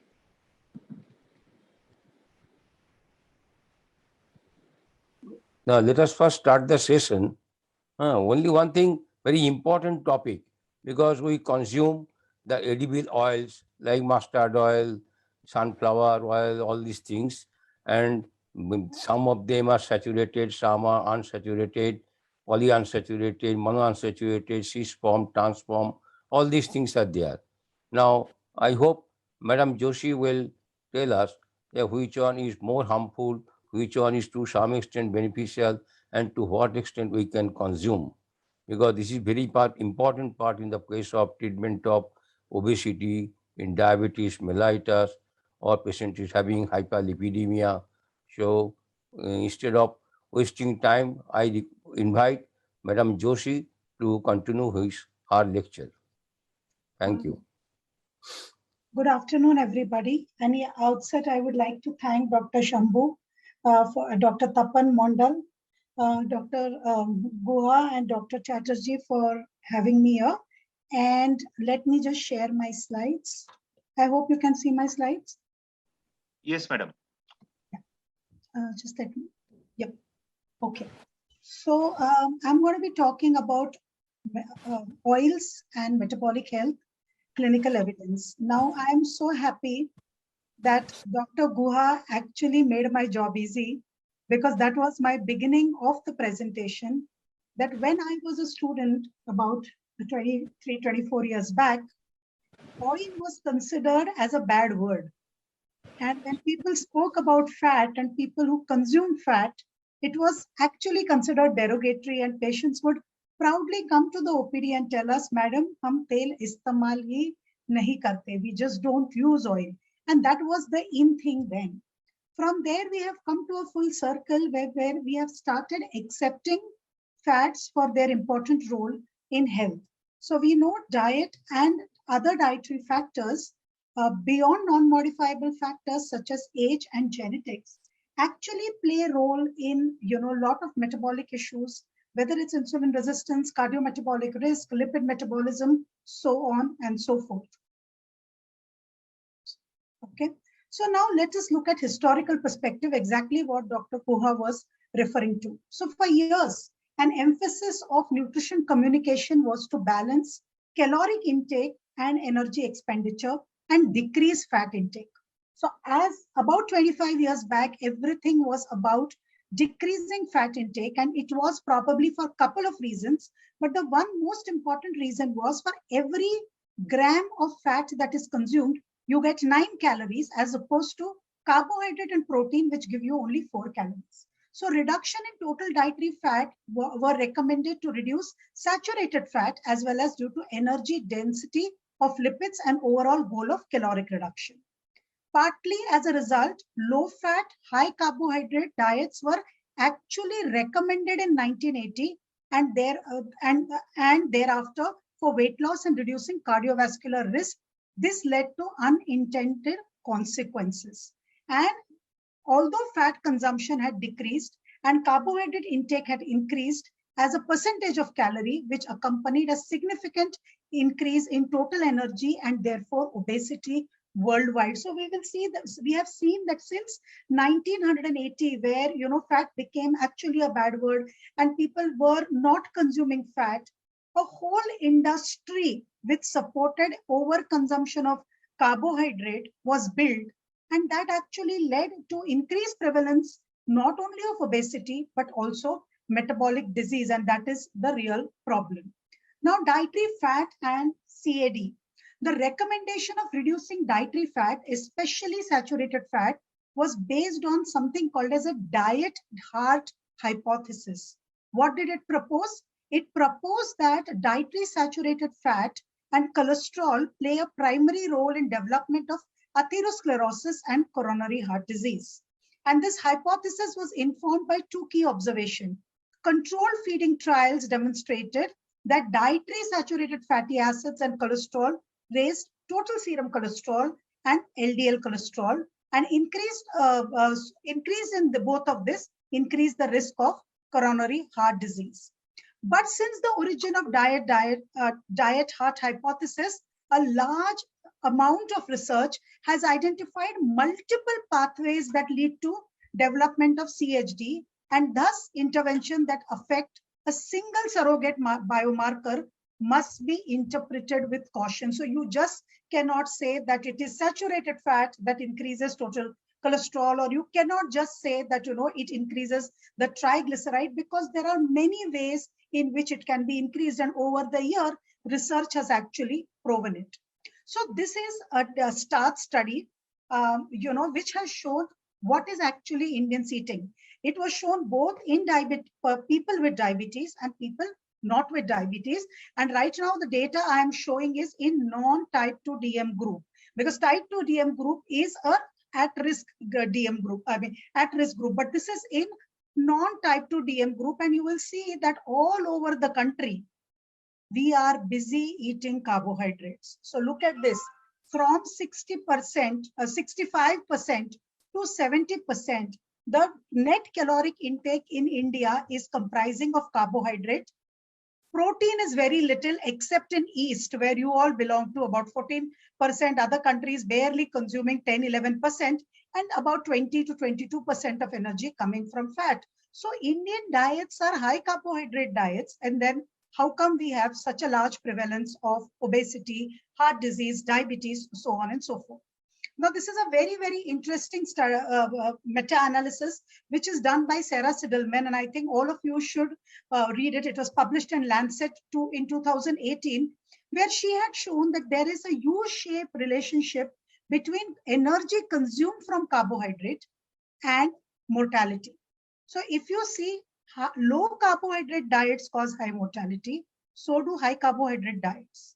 So carbohydrate percentage, which causes least amount of mortality, was about 50%. And if you look at my previous slide, Indians are consuming about 70% calories coming from carbohydrate, and that is proving it. This is another study, because we were talking about what is the evidence. This is called as the PURE study, Prospective Urban Rural Epidemiological Study, which was done in 18 countries from 5 subcontinents. So all kind of people were here, different races of people were here, and therefore this is much more a robust data. This is Dr. Salim Yusuf's study, and from India you also have Dr. V. Mohan, Dr. Rajiv Gupta as a part of study. Now, what was shown here? Here it was shown that actually increased energy from carbohydrate. If you look at the right-hand side, the energy from carbohydrate was more related to major cardiovascular disease. So as the percentage of calories from carbohydrate increase, the rate of major cardiovascular events increase as compared to energy from fat.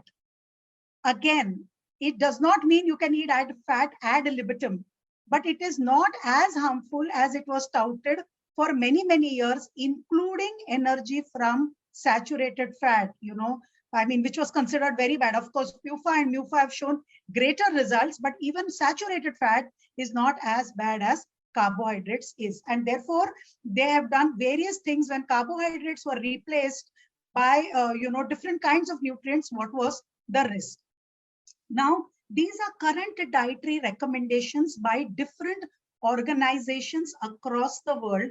And here I am more referring to World Health Organization, Food and Nutrition Board and Institute of Medicine, American Diabetes Association, American Heart Association, and American College of Cardiology, American Heart Association, and the Obesity Society. Now, if you look at it, these are recommendations which are set recently. So if you look at the reference down, it is 2017. Okay.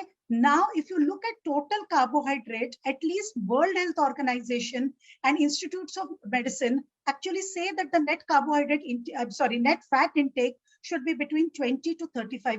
But if you look at American Heart Association and American College of Cardiology or American Diabetes Association, they have not set a limit for consumption of fat, which is very, very surprising. So while they are discouraging high fat foods, they are not limiting fat consumption. And I think this goes a lot to say, because World Health Organization has not had its new report recently, but I am a World Health Organization, but I'm sure in coming years, even that is going to change, where there are no standard proportions of fat that can be consumed. And where is this coming from? This is coming from recent data, especially the data coming from the Mediterranean region, where they have shown that actually high fat diets are cardioprotective, and I'm going to allude to them a little later. Okay, so if you're looking at all these, there is no total recommendation for fat. Now, these are types of dietary fat. Again, you have saturated fats, which are short chain, medium chain, long chain. Then there are monounsaturated fats, which are palmitoic, oleic, and uracil. And then there are a lot of polyunsaturated fats, which also have linoleic acid, linolenic acid, and of course the long chain EPA and DHA. Now, this is the role of saturated fatty acid in CVD. We know that for every 1 milligram per DL decrease in LDL cholesterol, you can reduce your CV risk by 1%. Okay, so therefore, it was recommended that to decrease saturated fat content of the diet to less than 7%. About 27 clinical trials, when they are compiled, they suggest that decreasing saturated fatty acid content to less than 7% can reduce LDL cholesterol by 8 to 10%. And you know that cardiovascular health actually depends upon not only type of fat, but also the food matrix. So whether it is coming from plant sources or it is coming from animal sources, then which are the specific subtypes of fat like lauric, myristic, palmitic, stearic, which is the fatty acid. Then the phenotype of the person, we have always seen that there are some people who live till ripe old age and they have eaten saturated fat all their life and nothing matters. So body composition, genetics, age, sex, everything matters. And what are you substituting saturated fat for also matters, whether you're substituting carbohydrate, MUFA or PUFA. Now, this is one.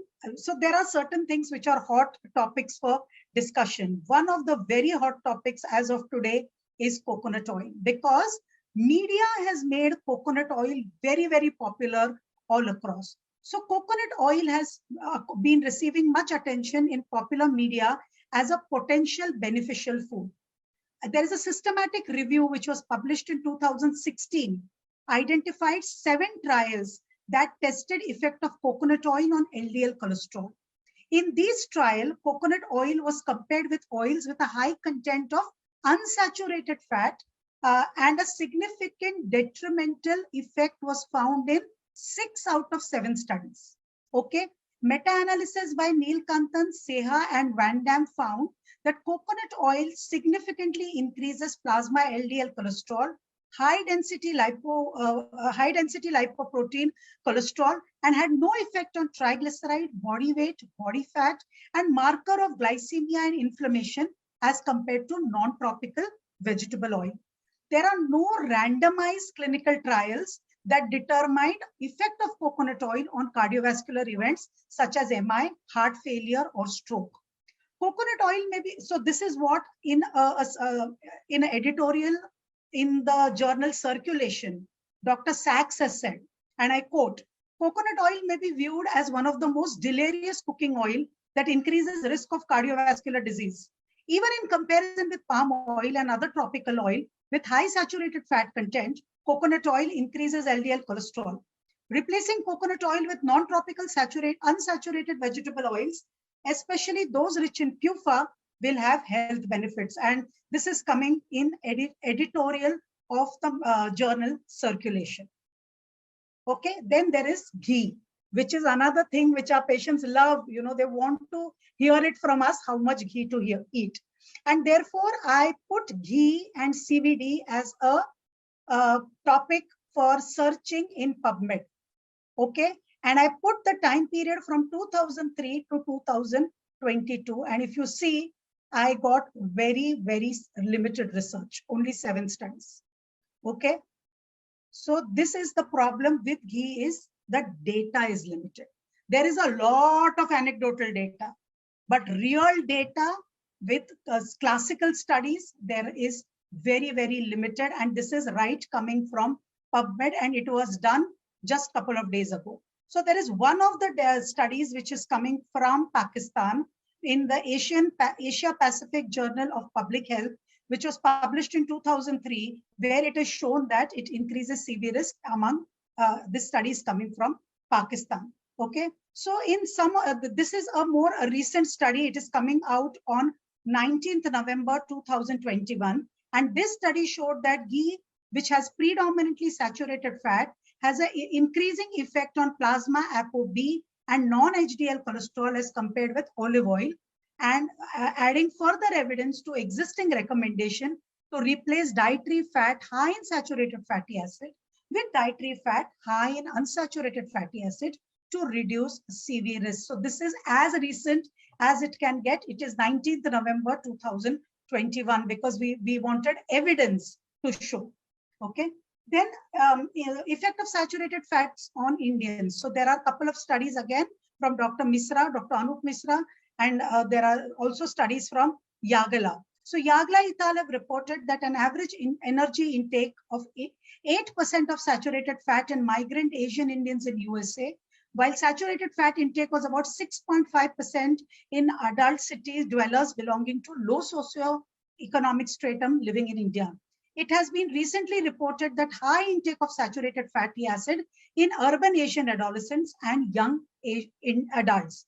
It has been shown that saturated fatty acid is an independent correlate of high C-reactive protein levels, a marker for subclinical inflammation in urban-based adolescent and young Asian Indians. Now, this is role of trans fatty acids and CVD. And this is only one thing, I think, which everybody is agreeing. So we all know trans fats are not good, and there is no 2 questions asked about it, because it affects cell membrane functions, influences peripheral insulin sensitivity, and increases the risk of developing type 2 diabetes and also CAD. And we know that there are a lot of trials, and hence I am not dwelling, because there is no controversy about it. It is just fine. Then there is monounsaturated fatty acid, and again we have ATP3 guidelines, which actually showed that monounsaturated fatty acids actually help in fall of LDL cholesterol levels, and hence they are recommended to be used. Then we have polyunsaturated fatty acids. Again, with polyunsaturated fatty acid, 10% energy provided by saturated fatty acid when replaced by PUFA oil reduces LDL cholesterol by 18 milligrams per deciliter, and this is the available data. So therefore, one has to know, this is science, right? Moment the science, it has to be converted into main kaun sa tel kharidu. What do I do when I go to market? Because you cannot ask shopkeeper for a PUFA or a SFA. So what is a healthy oil? Both matter, quality and quantity, although data is now not talking about quantity. Okay, so low in saturated fat, less than 7%, high on unsaturates. Desirable intake of ALA, lanolinic acid between 4 to 10% of energy. Ratio of ALA, lanolinic acid to alpha lanolinic acid between 5:1 to 10:1 is recommended. These are standard recommendation to choosing a fat. Now, which is the best oil for cooking? Both MUFA and PUFA-rich oils have shown advantage over oils or fats which are rich in saturated fats.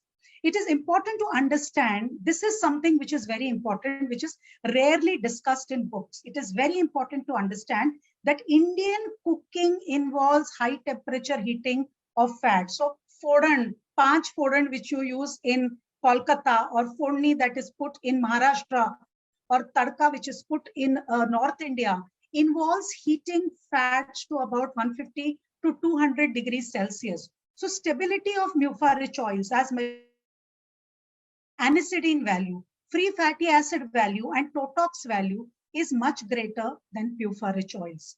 Hence, considering Indian cooking condition and ambient storage temperature, MUFA-rich oils are preferred over PUFA-rich oils. For cold cooking, salad dressing, PUFA-rich oils are better. So prefer MUFA-rich oils in Indian condition: groundnut oil, rice bran oil, mustard oil, sesame oil, soybean oil, whichever is local to your region, whichever makes your food taste better, you can choose one of them. Now, this is omega-3 fat, again, a pet subject of everybody, including dietitian. So role of omega-3 fat in CV health is manifold. It is important to remember that omega-3 fats are very heat sensitive. So if omega-3 rich oil is used as a cooking medium, it will denature in the process of cooking. So please do not look out for omega-3 ratios in cooking oil, because we are going to make a tadka out of it. If you are doing cold cooking, if you are putting it on a chapati instead of ghee, or on a rice instead of something else cold, then it is great to choose an oil which is rich in omega-3. Hence, it's best to consume omega-3 fats in their matrix.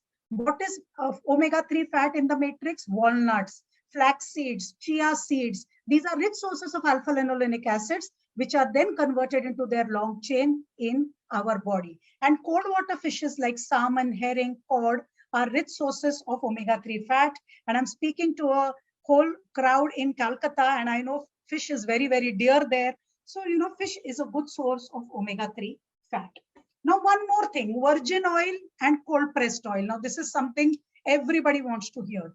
So virgin oil typically means some fruit, vegetable, or seed has been squeezed or pressed and no chemicals are involved while doing so. Non-virgin oils are bought by squeezing things and then getting out more of what is left in it by using chemical solvents, which are then rinsed away. Therefore, virgin oil will have no chemicals, whereas non-virgin oils will have some chemicals to extract oil.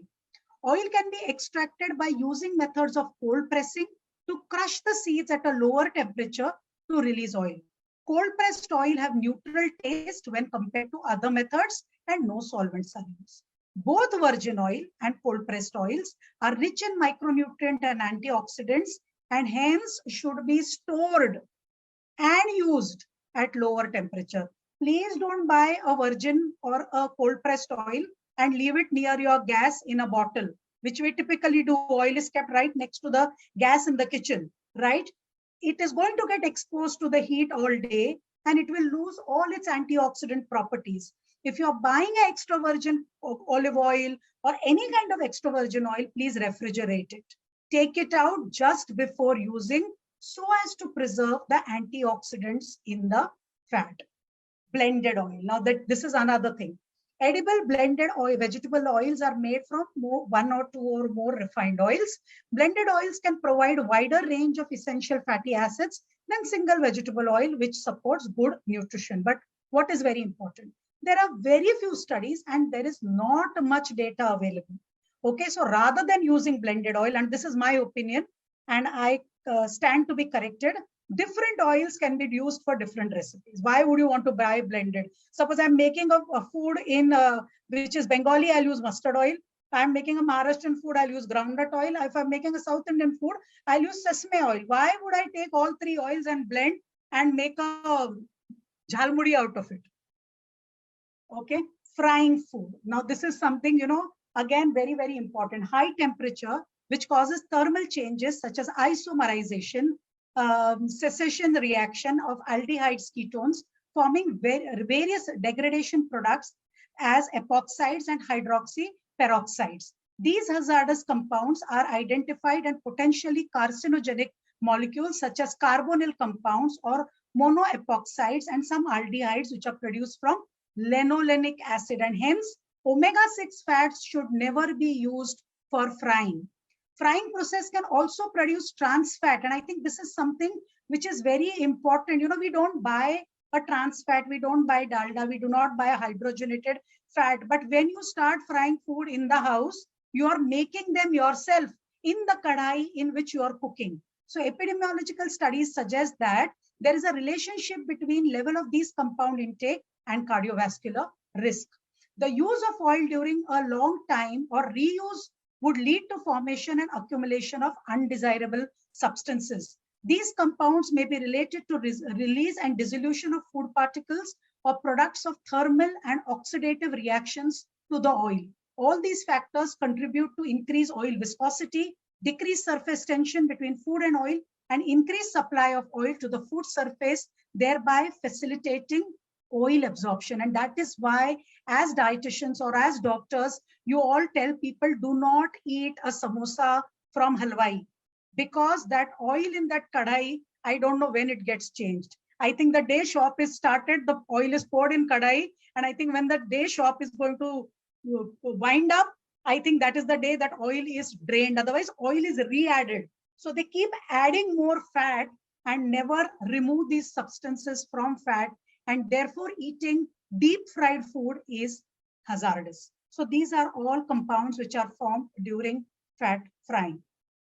So it is not just choice of oil does impact CV health. Food patterns impact CV health. So many nutritional epidemiological studies which assessing diet heart hypothesis used intermediate markers such as reduction in BP, cholesterol, inflammatory molecules, or other biomarkers as a proxy for CV risk.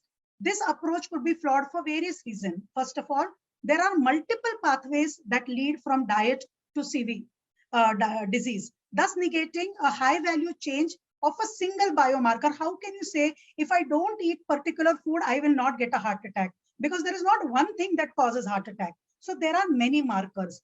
Induction period can be variable for different pathways, limiting possibility to assess multiple biomarker combination at some point, and unknown pathways may account for substantial proportion of CV risk. A number of epidemiological studies have showed that overall dietary patterns can improve health, prevent CVD to a greater extent than isolated food or nutrient. So meal patterns with maximum cardiovascular benefits. Abundant, so they have shown from Mediterranean diet, abundant use of olive oil, that is MUFA rich oil. So it need not be olive, it can be any oil which is rich in MUFA. High consumption of plant food, which is fruits, vegetables, legumes, cereals, nuts and seeds. Just don't have oil, have everything. So you have to have all this. Moderate consumption of fish, seafood, fermented dairy products such as yogurt, cheese, poultry and egg, and very low consumption of red processed meats, and very, very important, sweets or mishti. Although we do not think of it in the cardiovascular health, whenever you think of sweets, you only think of diabetes, but sweets are a very important risk factor in CV health. So this is Predimed trial. This is a large trial which took place to see the effect of Mediterranean diet on cardiovascular health. It had men and women between about 55 to 80 years of age with high risk, without CVD, with type 2 diabetes, or 3+ factors for CVD, that these were there. And they were randomized to 3 groups: Mediterranean diet plus extra virgin olive oil, Mediterranean diet plus nuts, and a control diet, which was low in fat.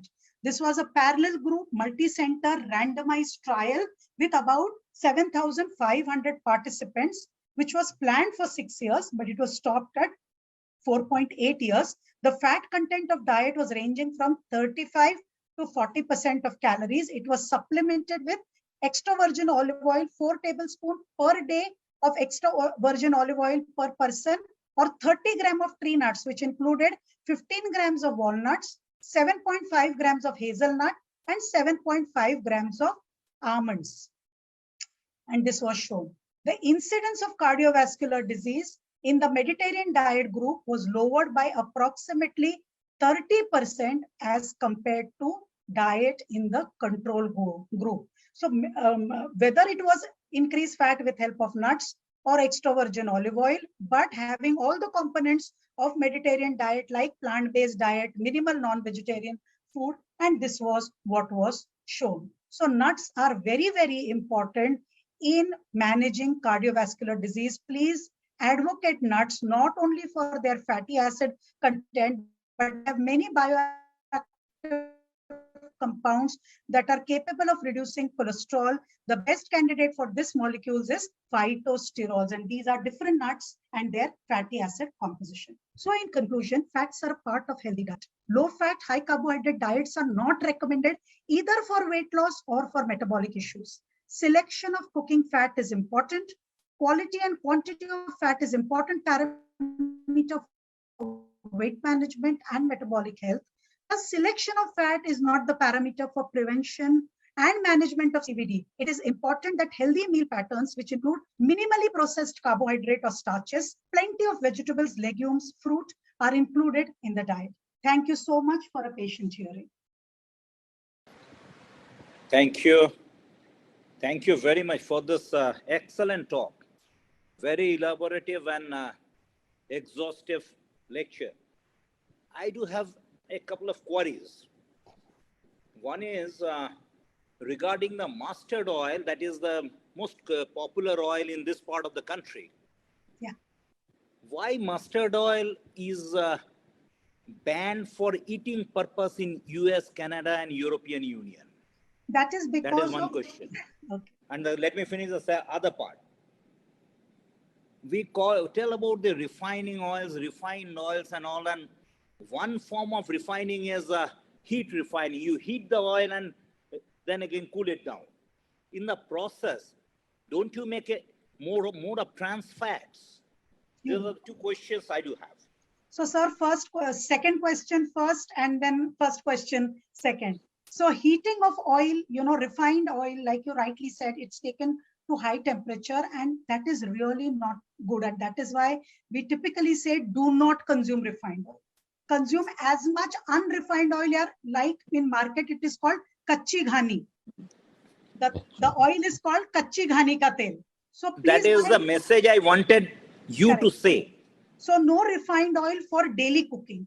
If you want to do deep fat frying, which I am not recommending, but even if I don't recommend or sir doesn't recommend, still people will fry. Only then try to use refined oil, because then the smoking point is higher. So therefore, if you're deep fat frying, you're making a matri or a samosa, and then you use refined, which ideally should not be done. That's the first one. Second thing is, you were asking about mustard oil because of uric acid in it. And lot of time mustard is mixed with argemone oil, and we know that that can cause even dropsy. So therefore, these kind of oils are not recommended. Uric acid also has some data. It has also very strong flavor. So the mustard oil ka sharp flavor is because of uric acid, and therefore it is not, typically it's not even preferred in other parts of India other than east and north. This is most popular in Bengal, Odisha, Assam, and the northern part of India. Even UP and Punjab. Bihar, these are the areas where mustard oil is very popular. Yes. I am not asking about the adulteration part. I am only asking about a pure mustard oil, as you say, the kachi ghani. That also contains uric acid. That also is a substantial amount. Yes. The Americans, Canadians, and the Europeans, they are afraid of that thing, and whatever evidence we have is on the animals. We don't have any human data as on today. Yes. But it has been leveled as not for external use only in US, in European Union, and in Canada. So what is your advice? Should we continue mustard oil? Because otherwise the MUFA content is high, has a very high thermal point, everything is good. Yes. I think you can use mustard oil because traditionally it has been used and we do not see much difference. So I think we can use it because in India, it is one of the most predominant traditional oil. We do not have enough data, like you rightly said. The data is on animal. The data on humans is still not available. And we know that animal data always does not match human data. A lot of times it is not the same. So if we are using and we are not seeing great impact, then I think we should continue using it. But again, using in limited amount is important. I'm not a believer of ad libitum using any kind of fat. Any other questions? No. Yes, madam.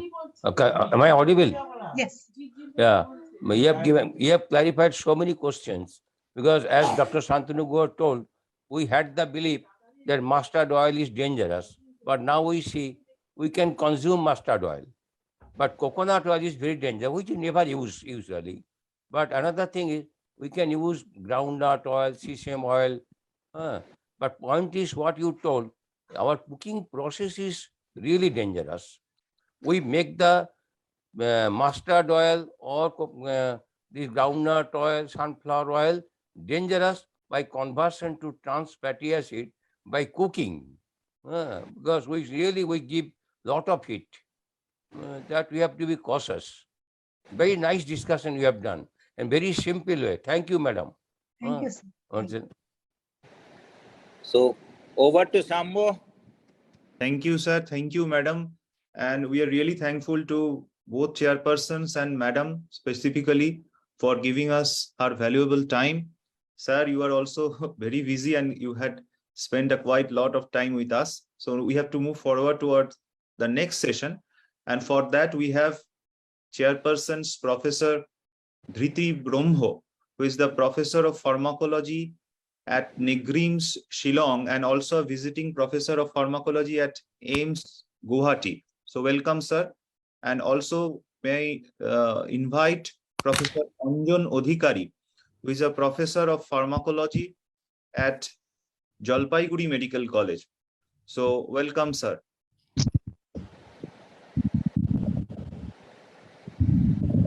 Thank you.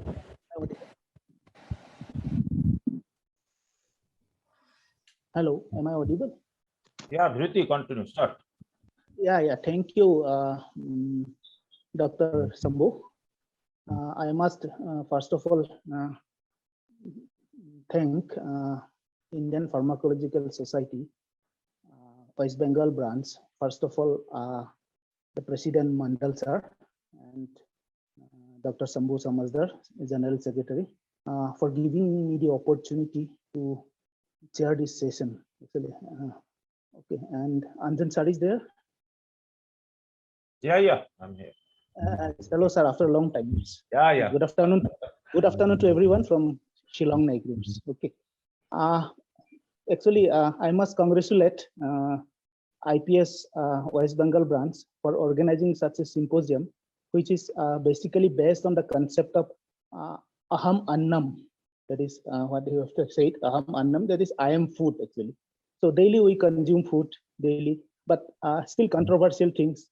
Many things like we do not know, like what may be the impact. Like already we have seen in the previous discussions. So what may be the drug interactions or maybe impact on these? All these issues are still there. However, today I think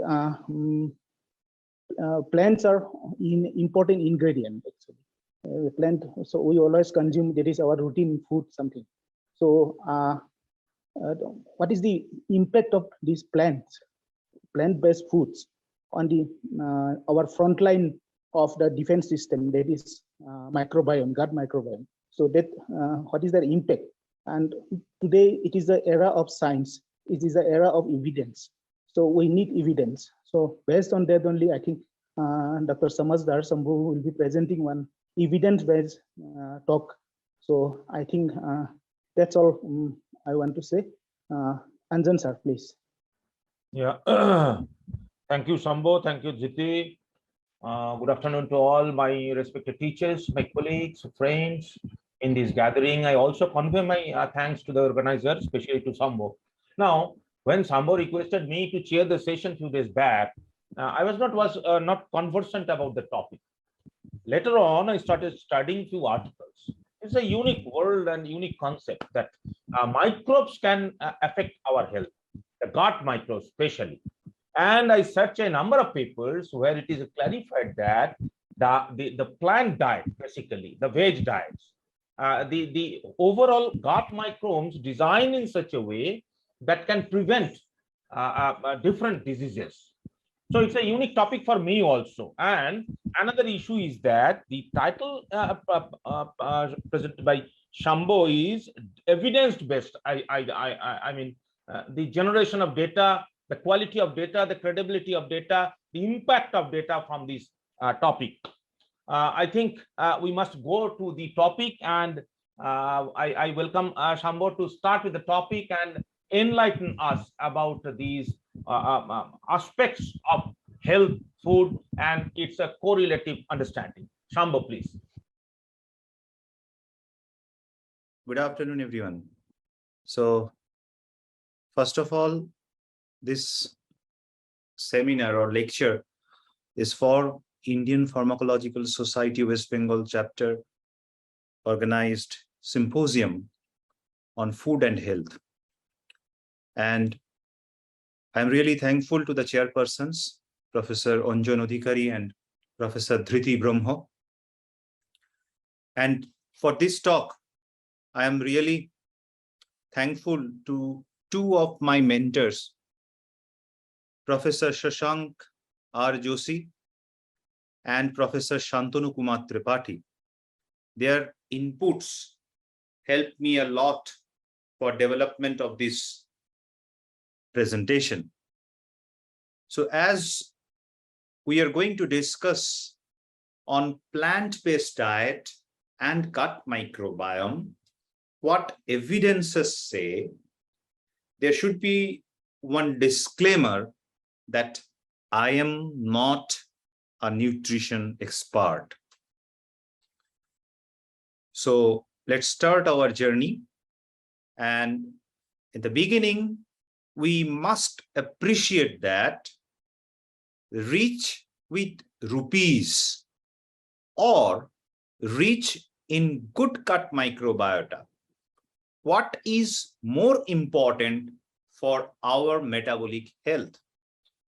So after this presentation, I am sure that all of you will agree that we must be rich in good gut microbiota.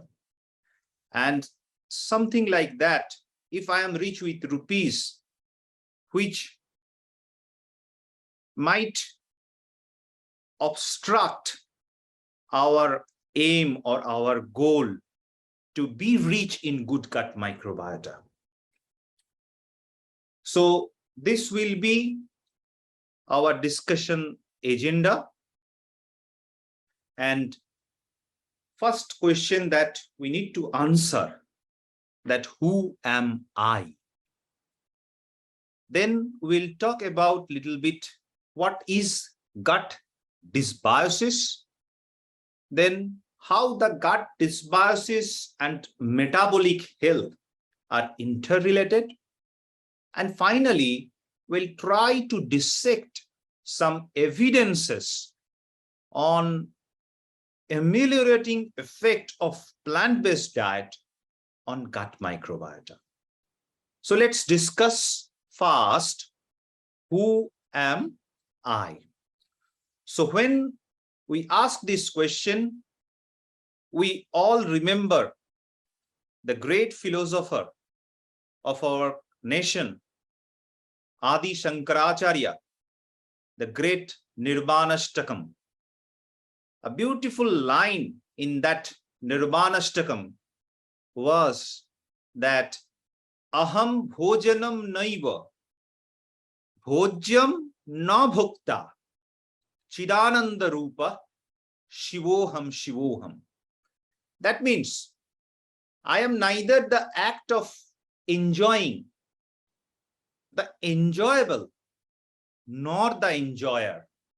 I am existence absolute, knowledge absolute, bliss absolute. I am he, Shivoham, Shivoham. This translation was done by another great philosopher, Swami Vivekananda. So in our nation, we had a strong belief to be connected with macro system and also to connect with some micro system. So here today, we are going to discuss how we are connected with that micro system. So when we are asking this question, who am I? We need to understand few statistics. First of all, our gut hosts 100 trillion microorganisms. There are thousands of species which almost weigh about 1.5 to 2 kg.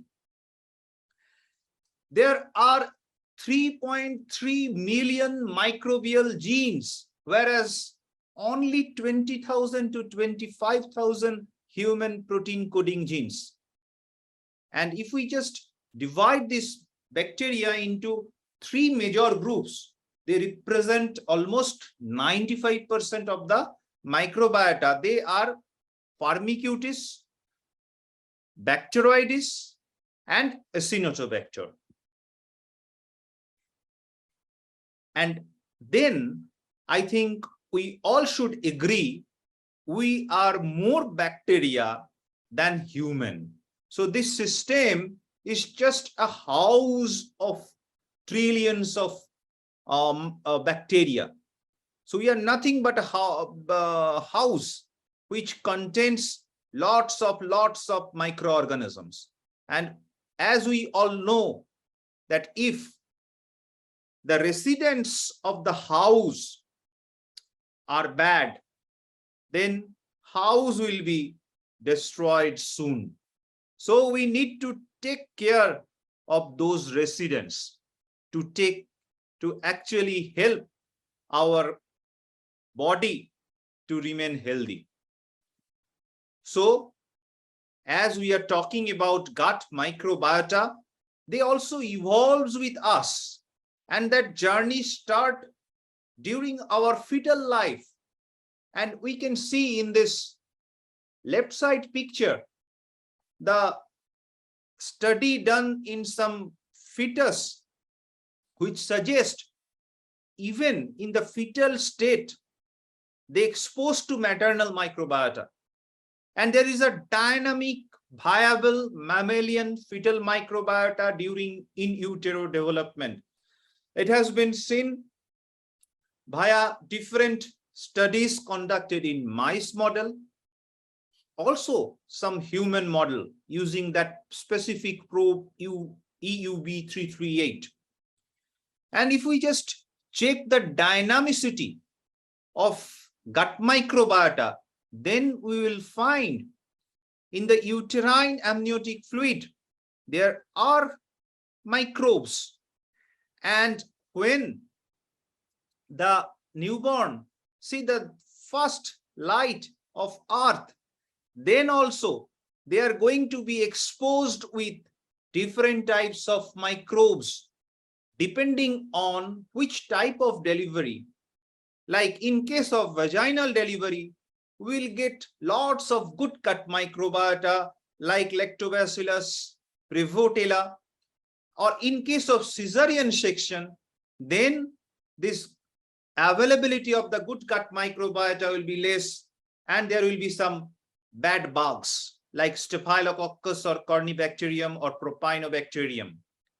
Similarly, when we are becoming older, like from 1 month, 2 months, 3 months, like that, when we are exposed to only breastfeed, and that is why exclusive breastfeeding is recommended everywhere, we will be fortunate to get that bifidobacterium, which is again a very good friend of our system.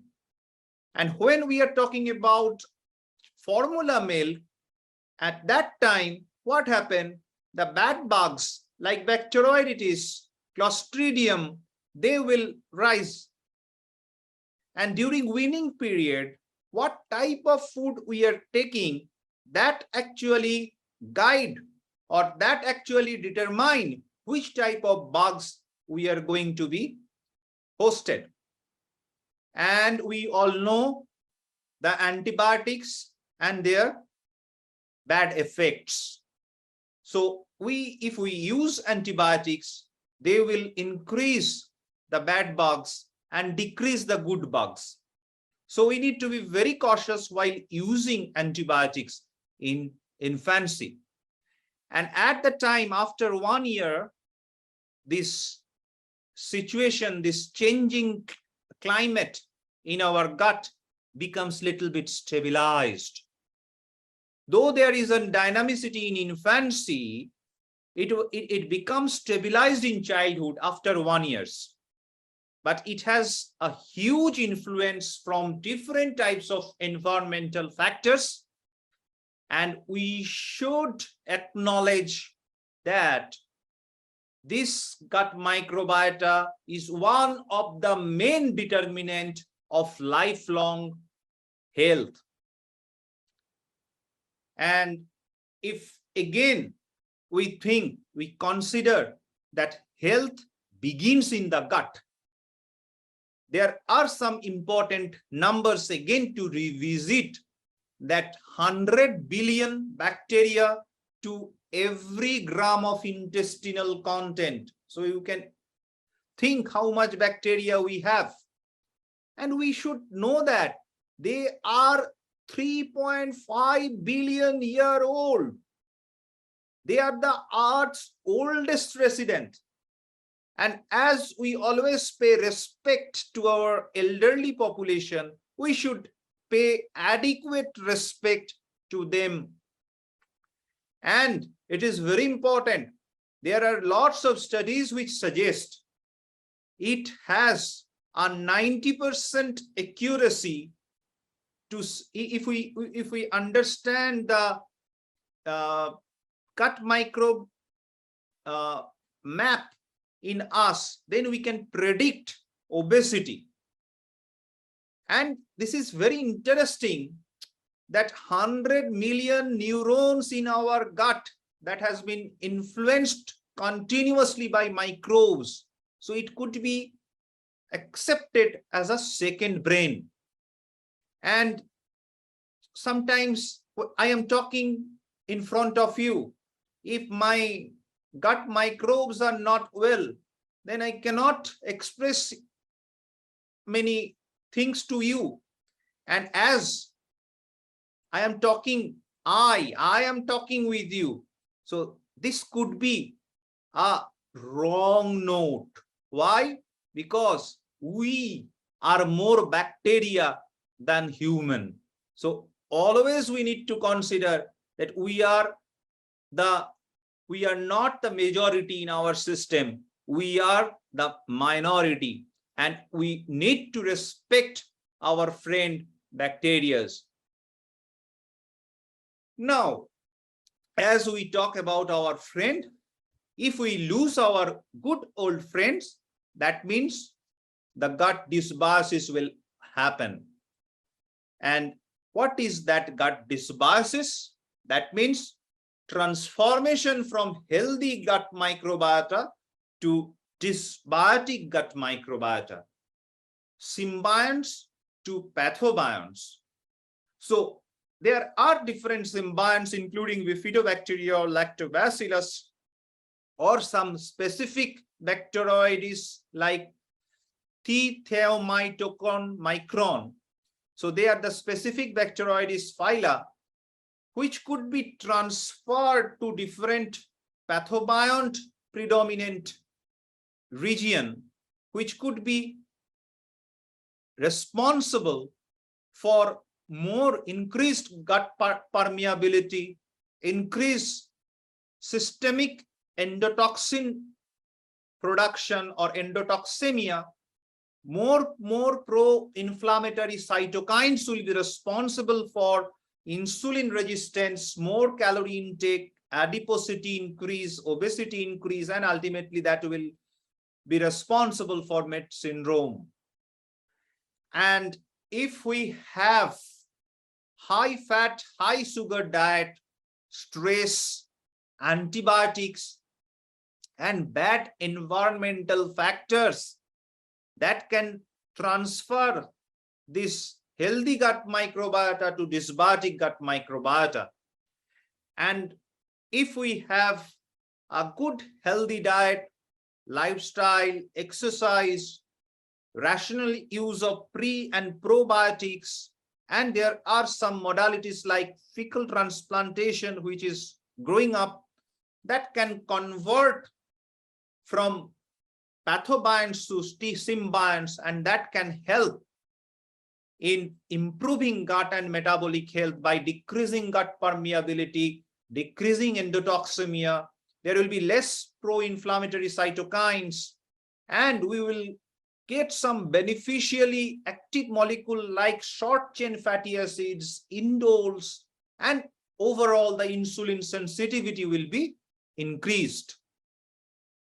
And there was a very beautiful study, metagenome-wide association study, which had been conducted in China in diabetic patients. And it was found that in diabetes, type 2 diabetes, there were moderate degree of gut microbial dysbiosis.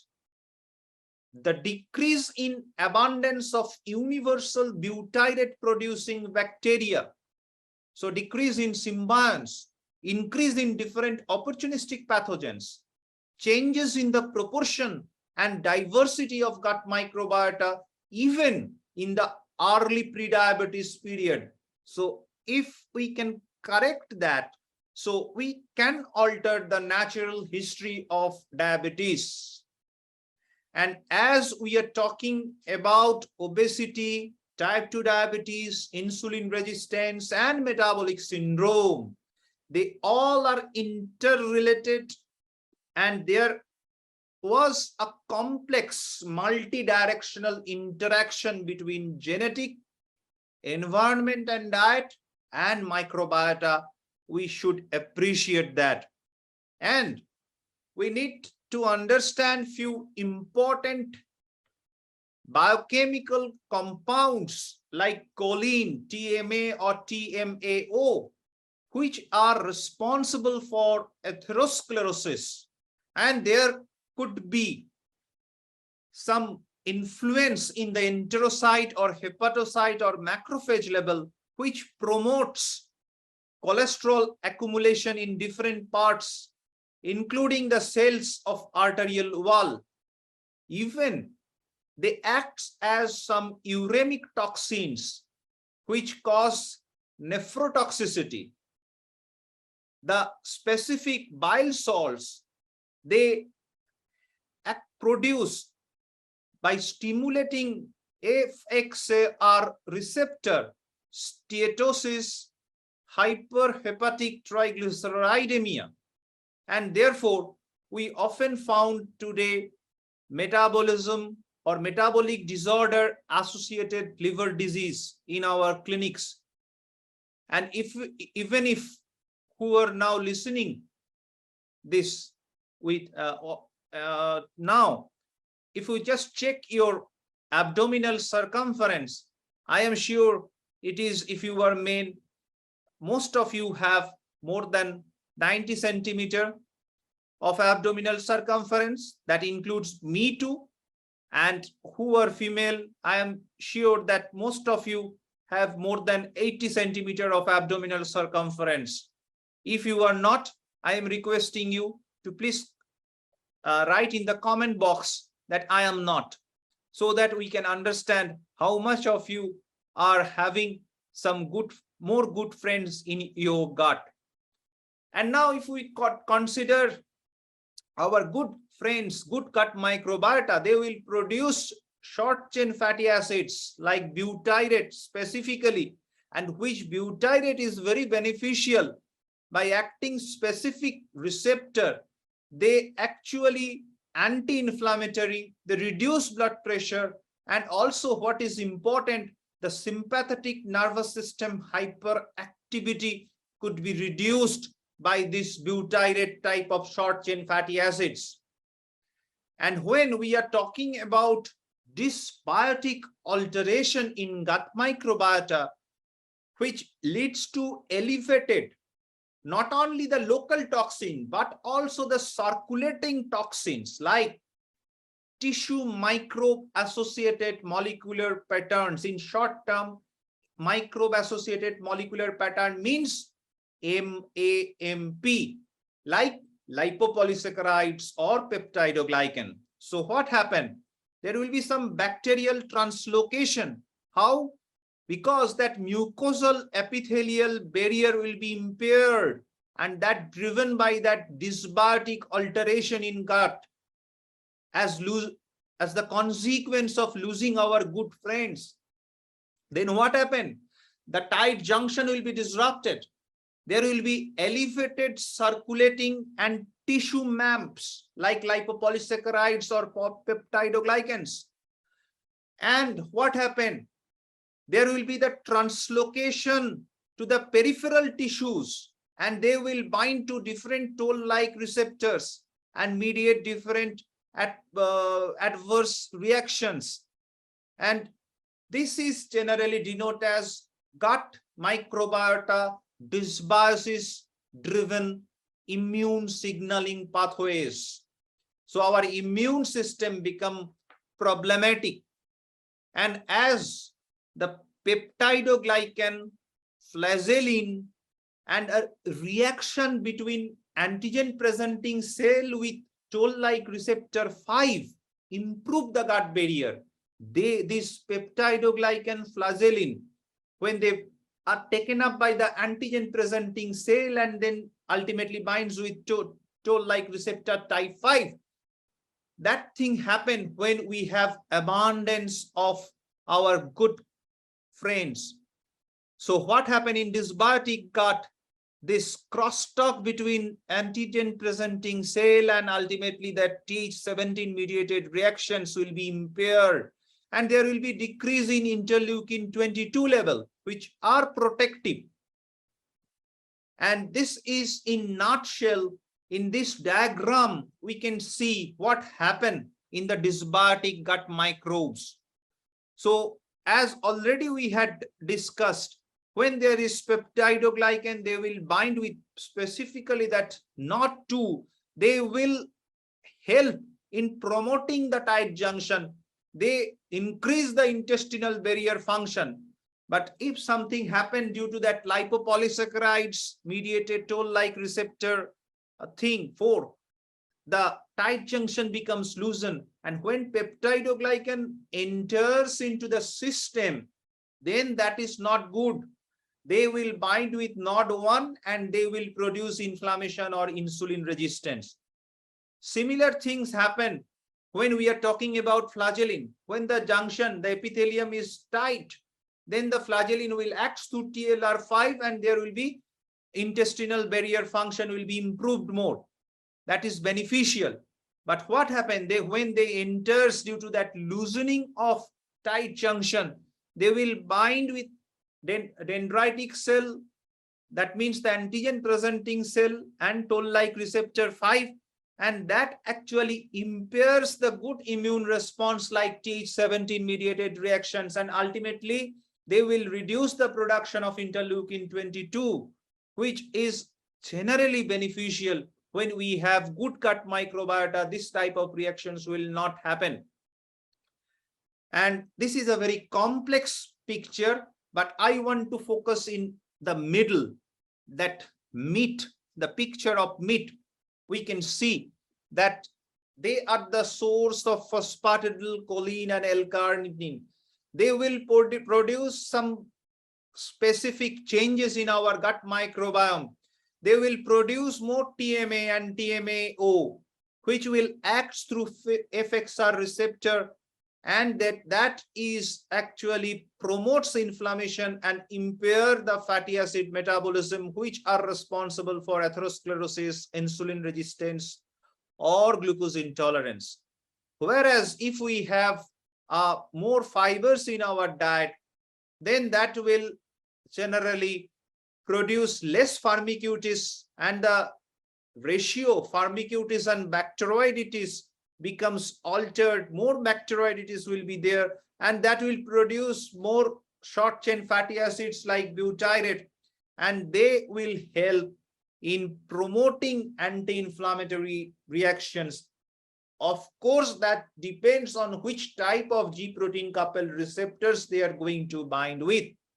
So what we want to appreciate, that we need to know that in gut there is something that happened, and that something is very, very big things, many complex reactions that are going to happen in our gut.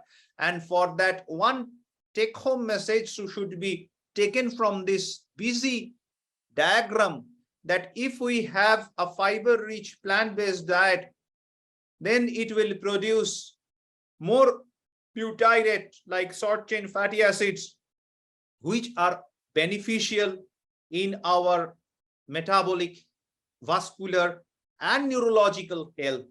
And opposite happened when it becomes meat or meat-based diet. And there should be another disclaimer now. I am not a vegetarian, so I am also, like many of you who are listening to me, are not getting the benefit of this type of plant-based diet. Now, I think all of you can appreciate the differences between the diagram 1 and diagram 2. So there is a definite difference in the teeth, in the chewing. And now if we just consider two small members of these two species, one is a little kitten and another is a little baby, and how they are looking towards one very cute bunny.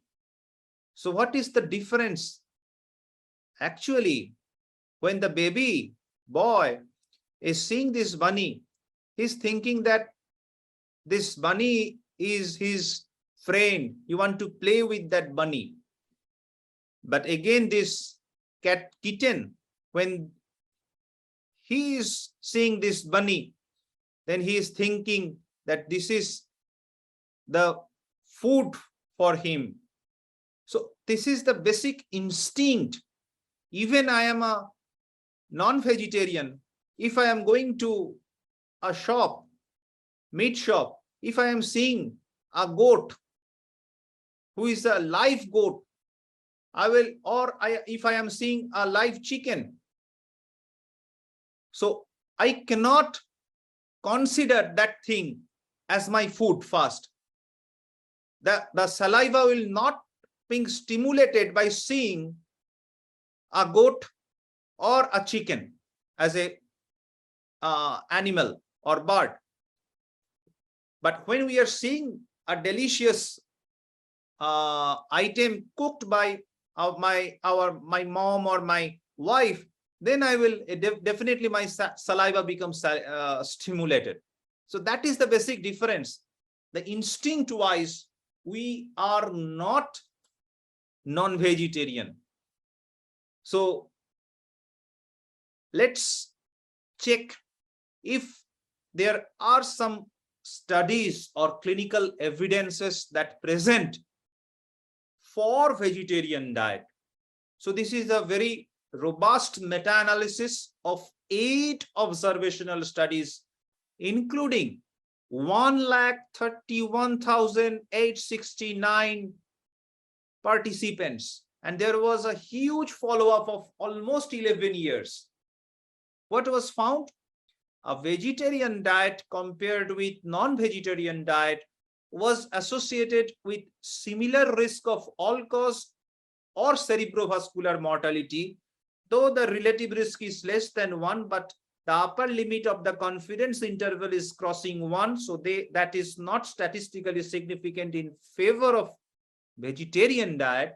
But in case of ischemic heart disease related mortality, it was definitely associated with reduced risk. The vegetarian diet was associated with reduced risk of ischemic heart disease mortality. There is a relative risk reduction of almost 30%, and which was statistically significant. And we can see in this diagram, the ischemic heart disease mortality is statistically significantly reduced in favor of vegetarian diet. And when another meta-analysis that reported a significant protective effect of vegetarian diet versus the incidence and or mortality from ischemic heart disease that causes a risk reduction of -25%, incidence of total cancer -8%. The vegan diet conferred a significant reduction in the relative risk of at around 15% from the incidence of total cancer. So what is vegan diet? Vegan diet means that devoid of any item that is coming from the animal source. So in the vegetarian diet, that might include milk, but vegan diet means it is not including milk too. So this is the meta-analysis result we can see, and you can see here the cancer incidence in the vegan diet. It was much lesser. It is almost 15% relative risk reduction compared to the non-vegan diet, and it was statistically significant. And if we consider some inflammatory markers like CRP, so this study particularly done by Mondal et al., which suggests that the effect of a vegan and vegetarian diet on CRP concentrations compared to omnivorous diet in apparently healthy participants in favor, the forest plot suggests the diamond is in the favor of vegan or vegetarian diet, and which is statistically significant. And then another metabolome study, some plasma metabolite profiles that related to plant-based diets. Here we want to mention plant-based diet. Not all plant-based diet means they are good. We need to have a structured plant-based diet that should be healthy, evidence-based, and that should be advised by expert nutrition specialist. And it was associated, it was found that this type of diet were associated with lower risk of type 2 diabetes among a generally healthy population. And these findings support the beneficial role of healthy plant-based diets in diabetes prevention too. But we need to do more and more studies. We can see here, when there is the healthy plant foods, you will not find that red line. Red line means that is associated with some bad outcomes. And when you can see the animal foods, there are lots of red lines. And even in the unhealthy plant foods, there are red lines. But in the animal foods, that is much more than even the unhealthy plant foods too. So in this particular study, they were concluded like this: the multi-metabolite profiles comprising 55 metabolites for an overall plant-based diet, 93 metabolites for a healthy plant-based diet, and 75 metabolites for an unhealthy plant-based diet were correlated with the adherence to the corresponding diet, and scores based on the metabolite profile for the overall plant-based diet and the healthy plant-based diet, and they were inversely associated with type 2 diabetes risk. So the inverse association of overall and healthy plant-based diets with type 2 diabetes risk were attenuated after adjusting for metabolites specifically selected like trigonelline, hippurate, isoleucine, and a small set of triacylglycerols. And if we need to consider the association between healthy plant foods and potential intermediate metabolites and type 2 diabetes risk, there also we will find that how much they are related, and that is a complex interaction. So here the line thickness indicates the strength of association. So if it is more thick, like from we can see here from C49 to type 2 diabetes, that is a strongly correlated, and this red means they are positively correlated, whereas the blue means they are negative correlated. So we can see here nuts, they are negatively correlated with this metabolite, which are actually positively correlated with type 2 diabetes. So ultimately what happened, there is negative, here is positive. So negative into positive means we all know that means it is negative. So nuts are negatively correlated with type 2 diabetes. So this we need to understand, and how much it is important. We can see the dose is very important. Just like we always say, one dose does not fit all for any prescribing any drug. So same thing happened. One diet or one dose of diet should not be for all patients. So it should be individualized. Otherwise, there will be some problem. So another beautiful study conducted by Tomova et al., and it was published in 2019 in a very good journal of Frontiers of Nutrition. They had mentioned like that a plant-based diet appears to be beneficial for human health by promoting the development of more diverse and stable microbial systems. So if there is more diversity in the gut microbe, that is more beneficial. Few important findings of that study: as the plant-based diets mean more fiber, they will produce more and more lactic acid bacteria like Ruminococcus or Roseburia or Erectile. They are beneficial, they are symbionts. They reduce the pathobionts like Clostridium or Enterococcus species. And it was seen in case of polyphenol-rich high plant foods, they increase the Bifidobacterium and Lactobacillus, which are antipathogenic and anti-inflammatory. They actually protect our cardiovascular system. And another important finding is that the Bacteroides and Firmicutes ratio that has a strong negative correlation with BMI, and this plant-based diet help to have that optimum Bacteroides Firmicutes ratio.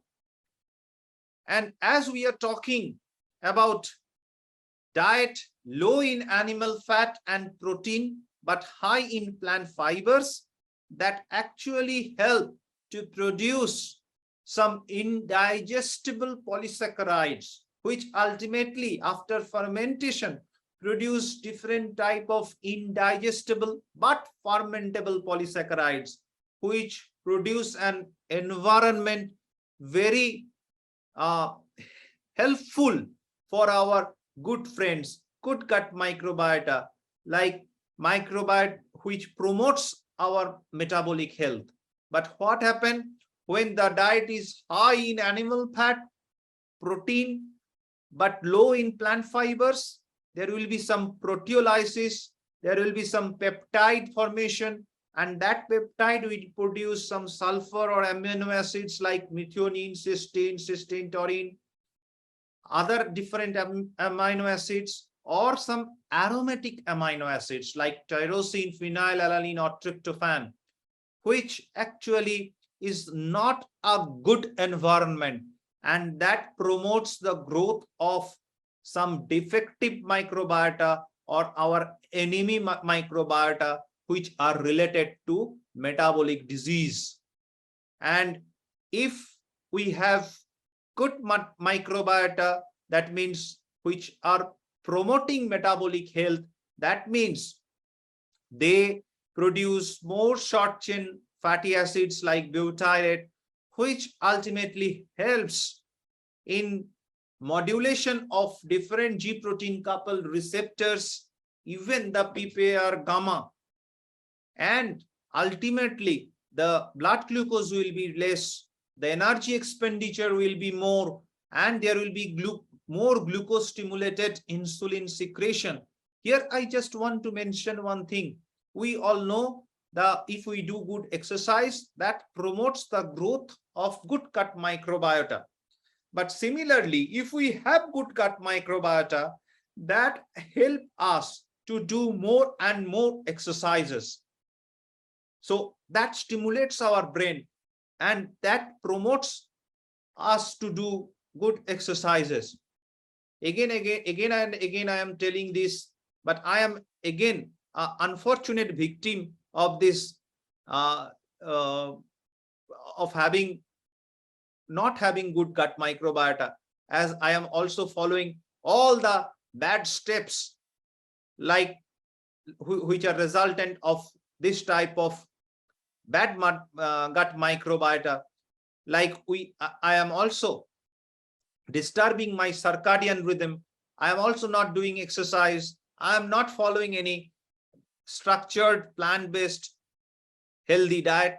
So I am not having that much good gut microbiota, and that is why my aberrant microbiota, which are related to different metabolic disease, they produce this lots of chemicals you can see in our gut, and ultimately they produce that from MAMP to PAMP, that lipopolysaccharides, which are responsible for hyperglycemia, metabolic endotoxemia, and also the glucose stimulated insulin secretion become blunted.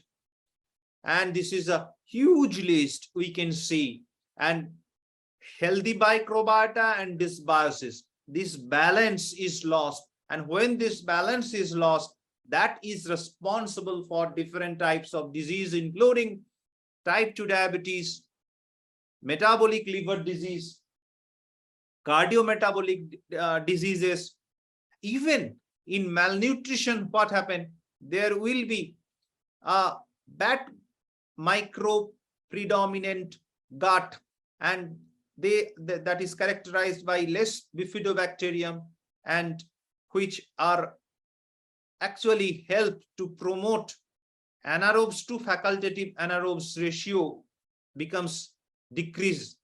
So we need to take care, and there are some different interventions, and we are now entering into the era of precision medicine, where we are becoming more targeted. But we should not forget the untargeted therapies, and that most importantly, the exercise and individualized structured nutrition therapy. There are some new rays of hope like fecal microbiota transplantation, prebiotic, probiotic, symbiotic, or postbiotic concept, which produce a general improvement in microbial composition and functions. And Also, the newer therapies, targeted therapies like some bioengineered commensals, drugs targeting selected microbial metabolisms, some bacteriophage therapy, or newer techniques like CRISPR-Cas9 based therapies, they specifically modify the metabolism related gut microbiota. So as we are talking about microbes, what is very important, early disruption of the microbe, this microbiome, that leads to decreased antioxidant capacity and ultimately produce epigenetic changes.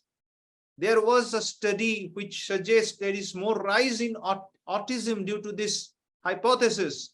So what is important to note, just like that, as if I am a smoker, I am not only going to harm myself due to my passive smoking, my other pupils who are surrounding me will be affected.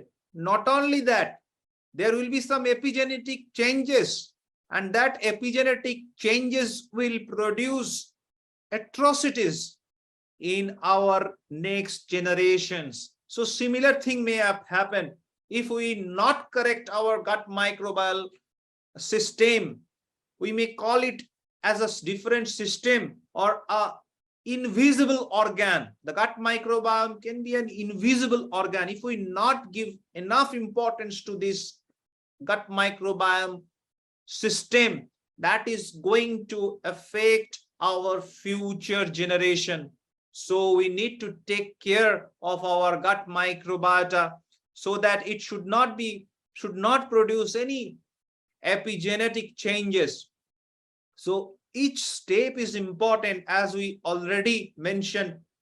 When we are in the infancy, less than 1 year age, we need to very correct to keep our gut healthy.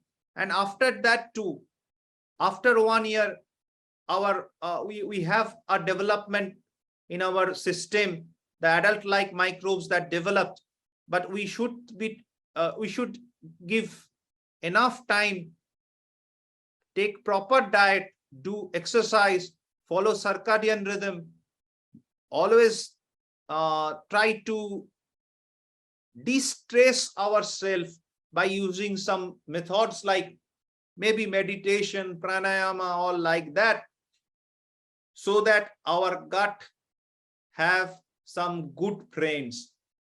And we can see, as you also feel that I am becoming tired, my brain become tired. Maybe if I have more good gut microbiota, my brain should not be tired within this short time. So it is very important to acknowledge that our CNS function, the healthy CNS function, is dependent on our gut microbes. And this gut-brain axis is very important. The interaction between different autonomic factors and cytokines, microbes system, we need to appreciate the different interplay between different intestinal hormones too. So if there is some problem in our gut health, then that will produce the changes in cognition, emotion, behavior, and nociception.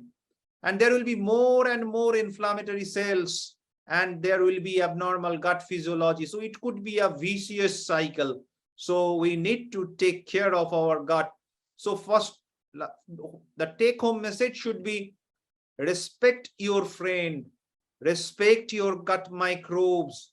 And what is very important to know, that when we are talking about I, it is not I, it is we. Though our ancient philosophers, our ancient teachers always told us to become we, not to remain as I, because if we become we, then we can conquer the illness. We know that illness starts with I. If we just replace I with we, it becomes wellness. So we need to give emphasis on that. And diet, need to be personalized. It is not a blanket plant-based diet. It should be a structured plant-based diet, and that should be reinforced. And what is very important to note, and that should be our final message, that we need to do more research. And why there is less research in this field? Because if we do this type of research, no industry will be benefited. And if there is no industry is going to be benefited, why they will sponsor us? So we need to do more research. We need to get help from our government. We need to get help from different NGOs, societies, and because we need to do something for betterment of our mankind, and that is why we need to do more research. Once again, I want to thank you all, and specifically again my respect to my two mentors, Professor Shantanu Kumar Tripathi sir and Professor Shashankar Joshi sir, for mentoring me specifically on this topic. With that, I want to say thank you once again to all of you.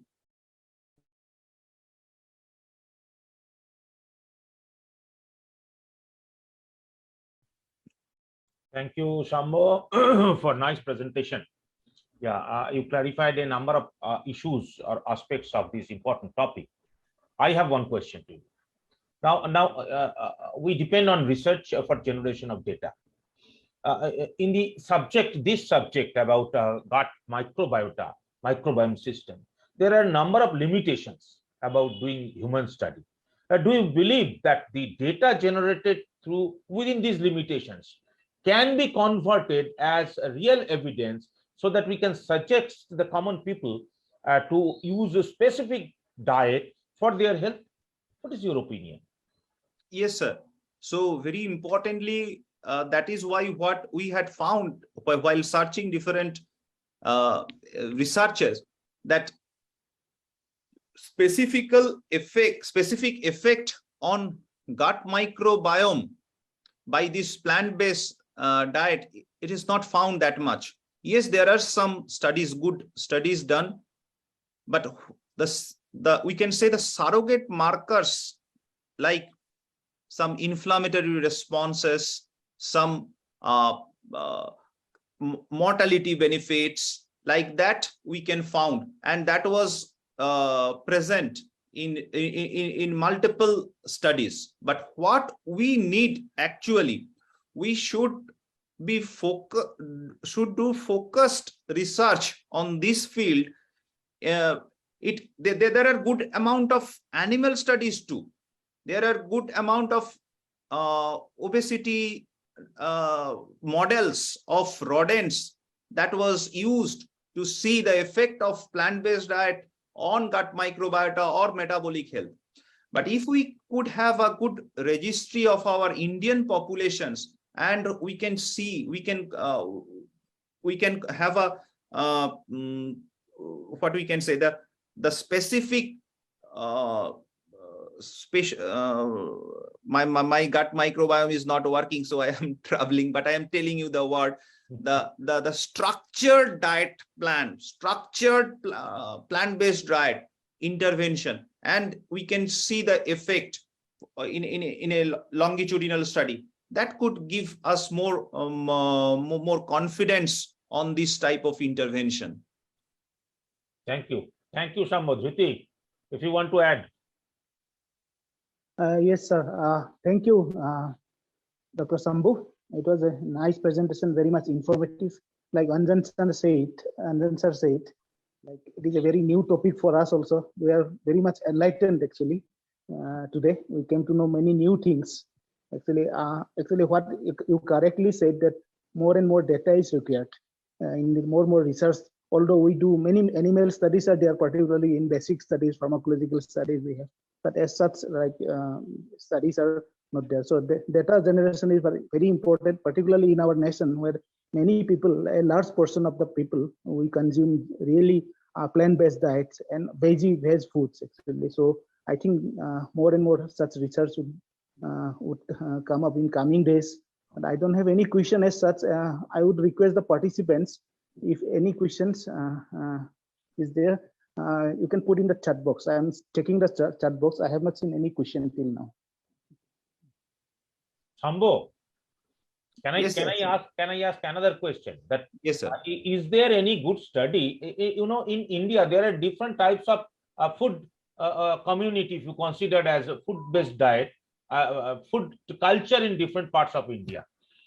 Is there a valid document that the pure vegetarians, vegans, they are suffering statistically significant way the less about the microbial context, microbial environment in the gut, as well as the clinical expression of different diseases? Yes, sir. So actually in India, there is not much study done in this field.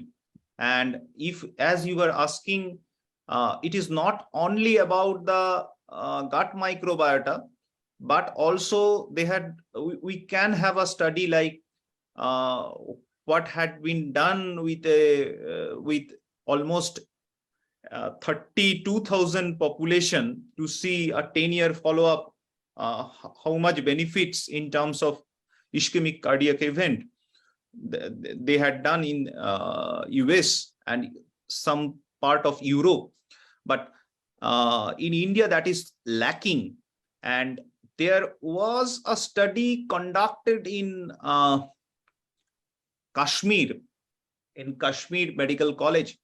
They had actually found some opposite effect, like those who were on plant-based diet or vegetarian diet. That was an observational study, but they had found who were on plant-based diet, they have a little bit increased inflammatory markers like IL-6. They had measured the interleukin-6 level. But the thing is that I was mentioning previously, when we are doing about, even with the plant-based diet is not only means the vegetarian diet. In that vegetarian diet, also we need to control what should be taken.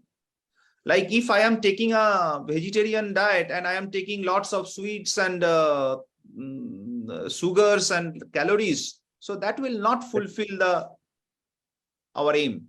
So very important is we should have a structured plant-based diet, and that need to be compared with, again, a similar or isocaloric non-plant-based diet. Thank you. Dhyuti, is there any question from the participants? No, sir. There are not any questions. Okay, if there is no question, we may conclude the session. Thanks to Shambo, thanks to IPS West Bengal branch, and also our respected resource person and participants. I hope that such type of series of interactive programs, educational programs will going on. With best wishes from my end. Thanks to all of you. We are going to conclude the session. Thank you. Thank you, sir. Thank you very much. So again, I am thank you all the respected faculties who had given their times sparing with us. And on behalf of Indian Pharmacological Society West Bengal chapter and Inovocare E-Academy, we are immensely thankful to all of you. With that, I thank you once again. And this program is recorded, and we can circulate the recorded video with all of you. Thank you. Thank you once again. Thank you, everyone. Take care. Bye. Thank you.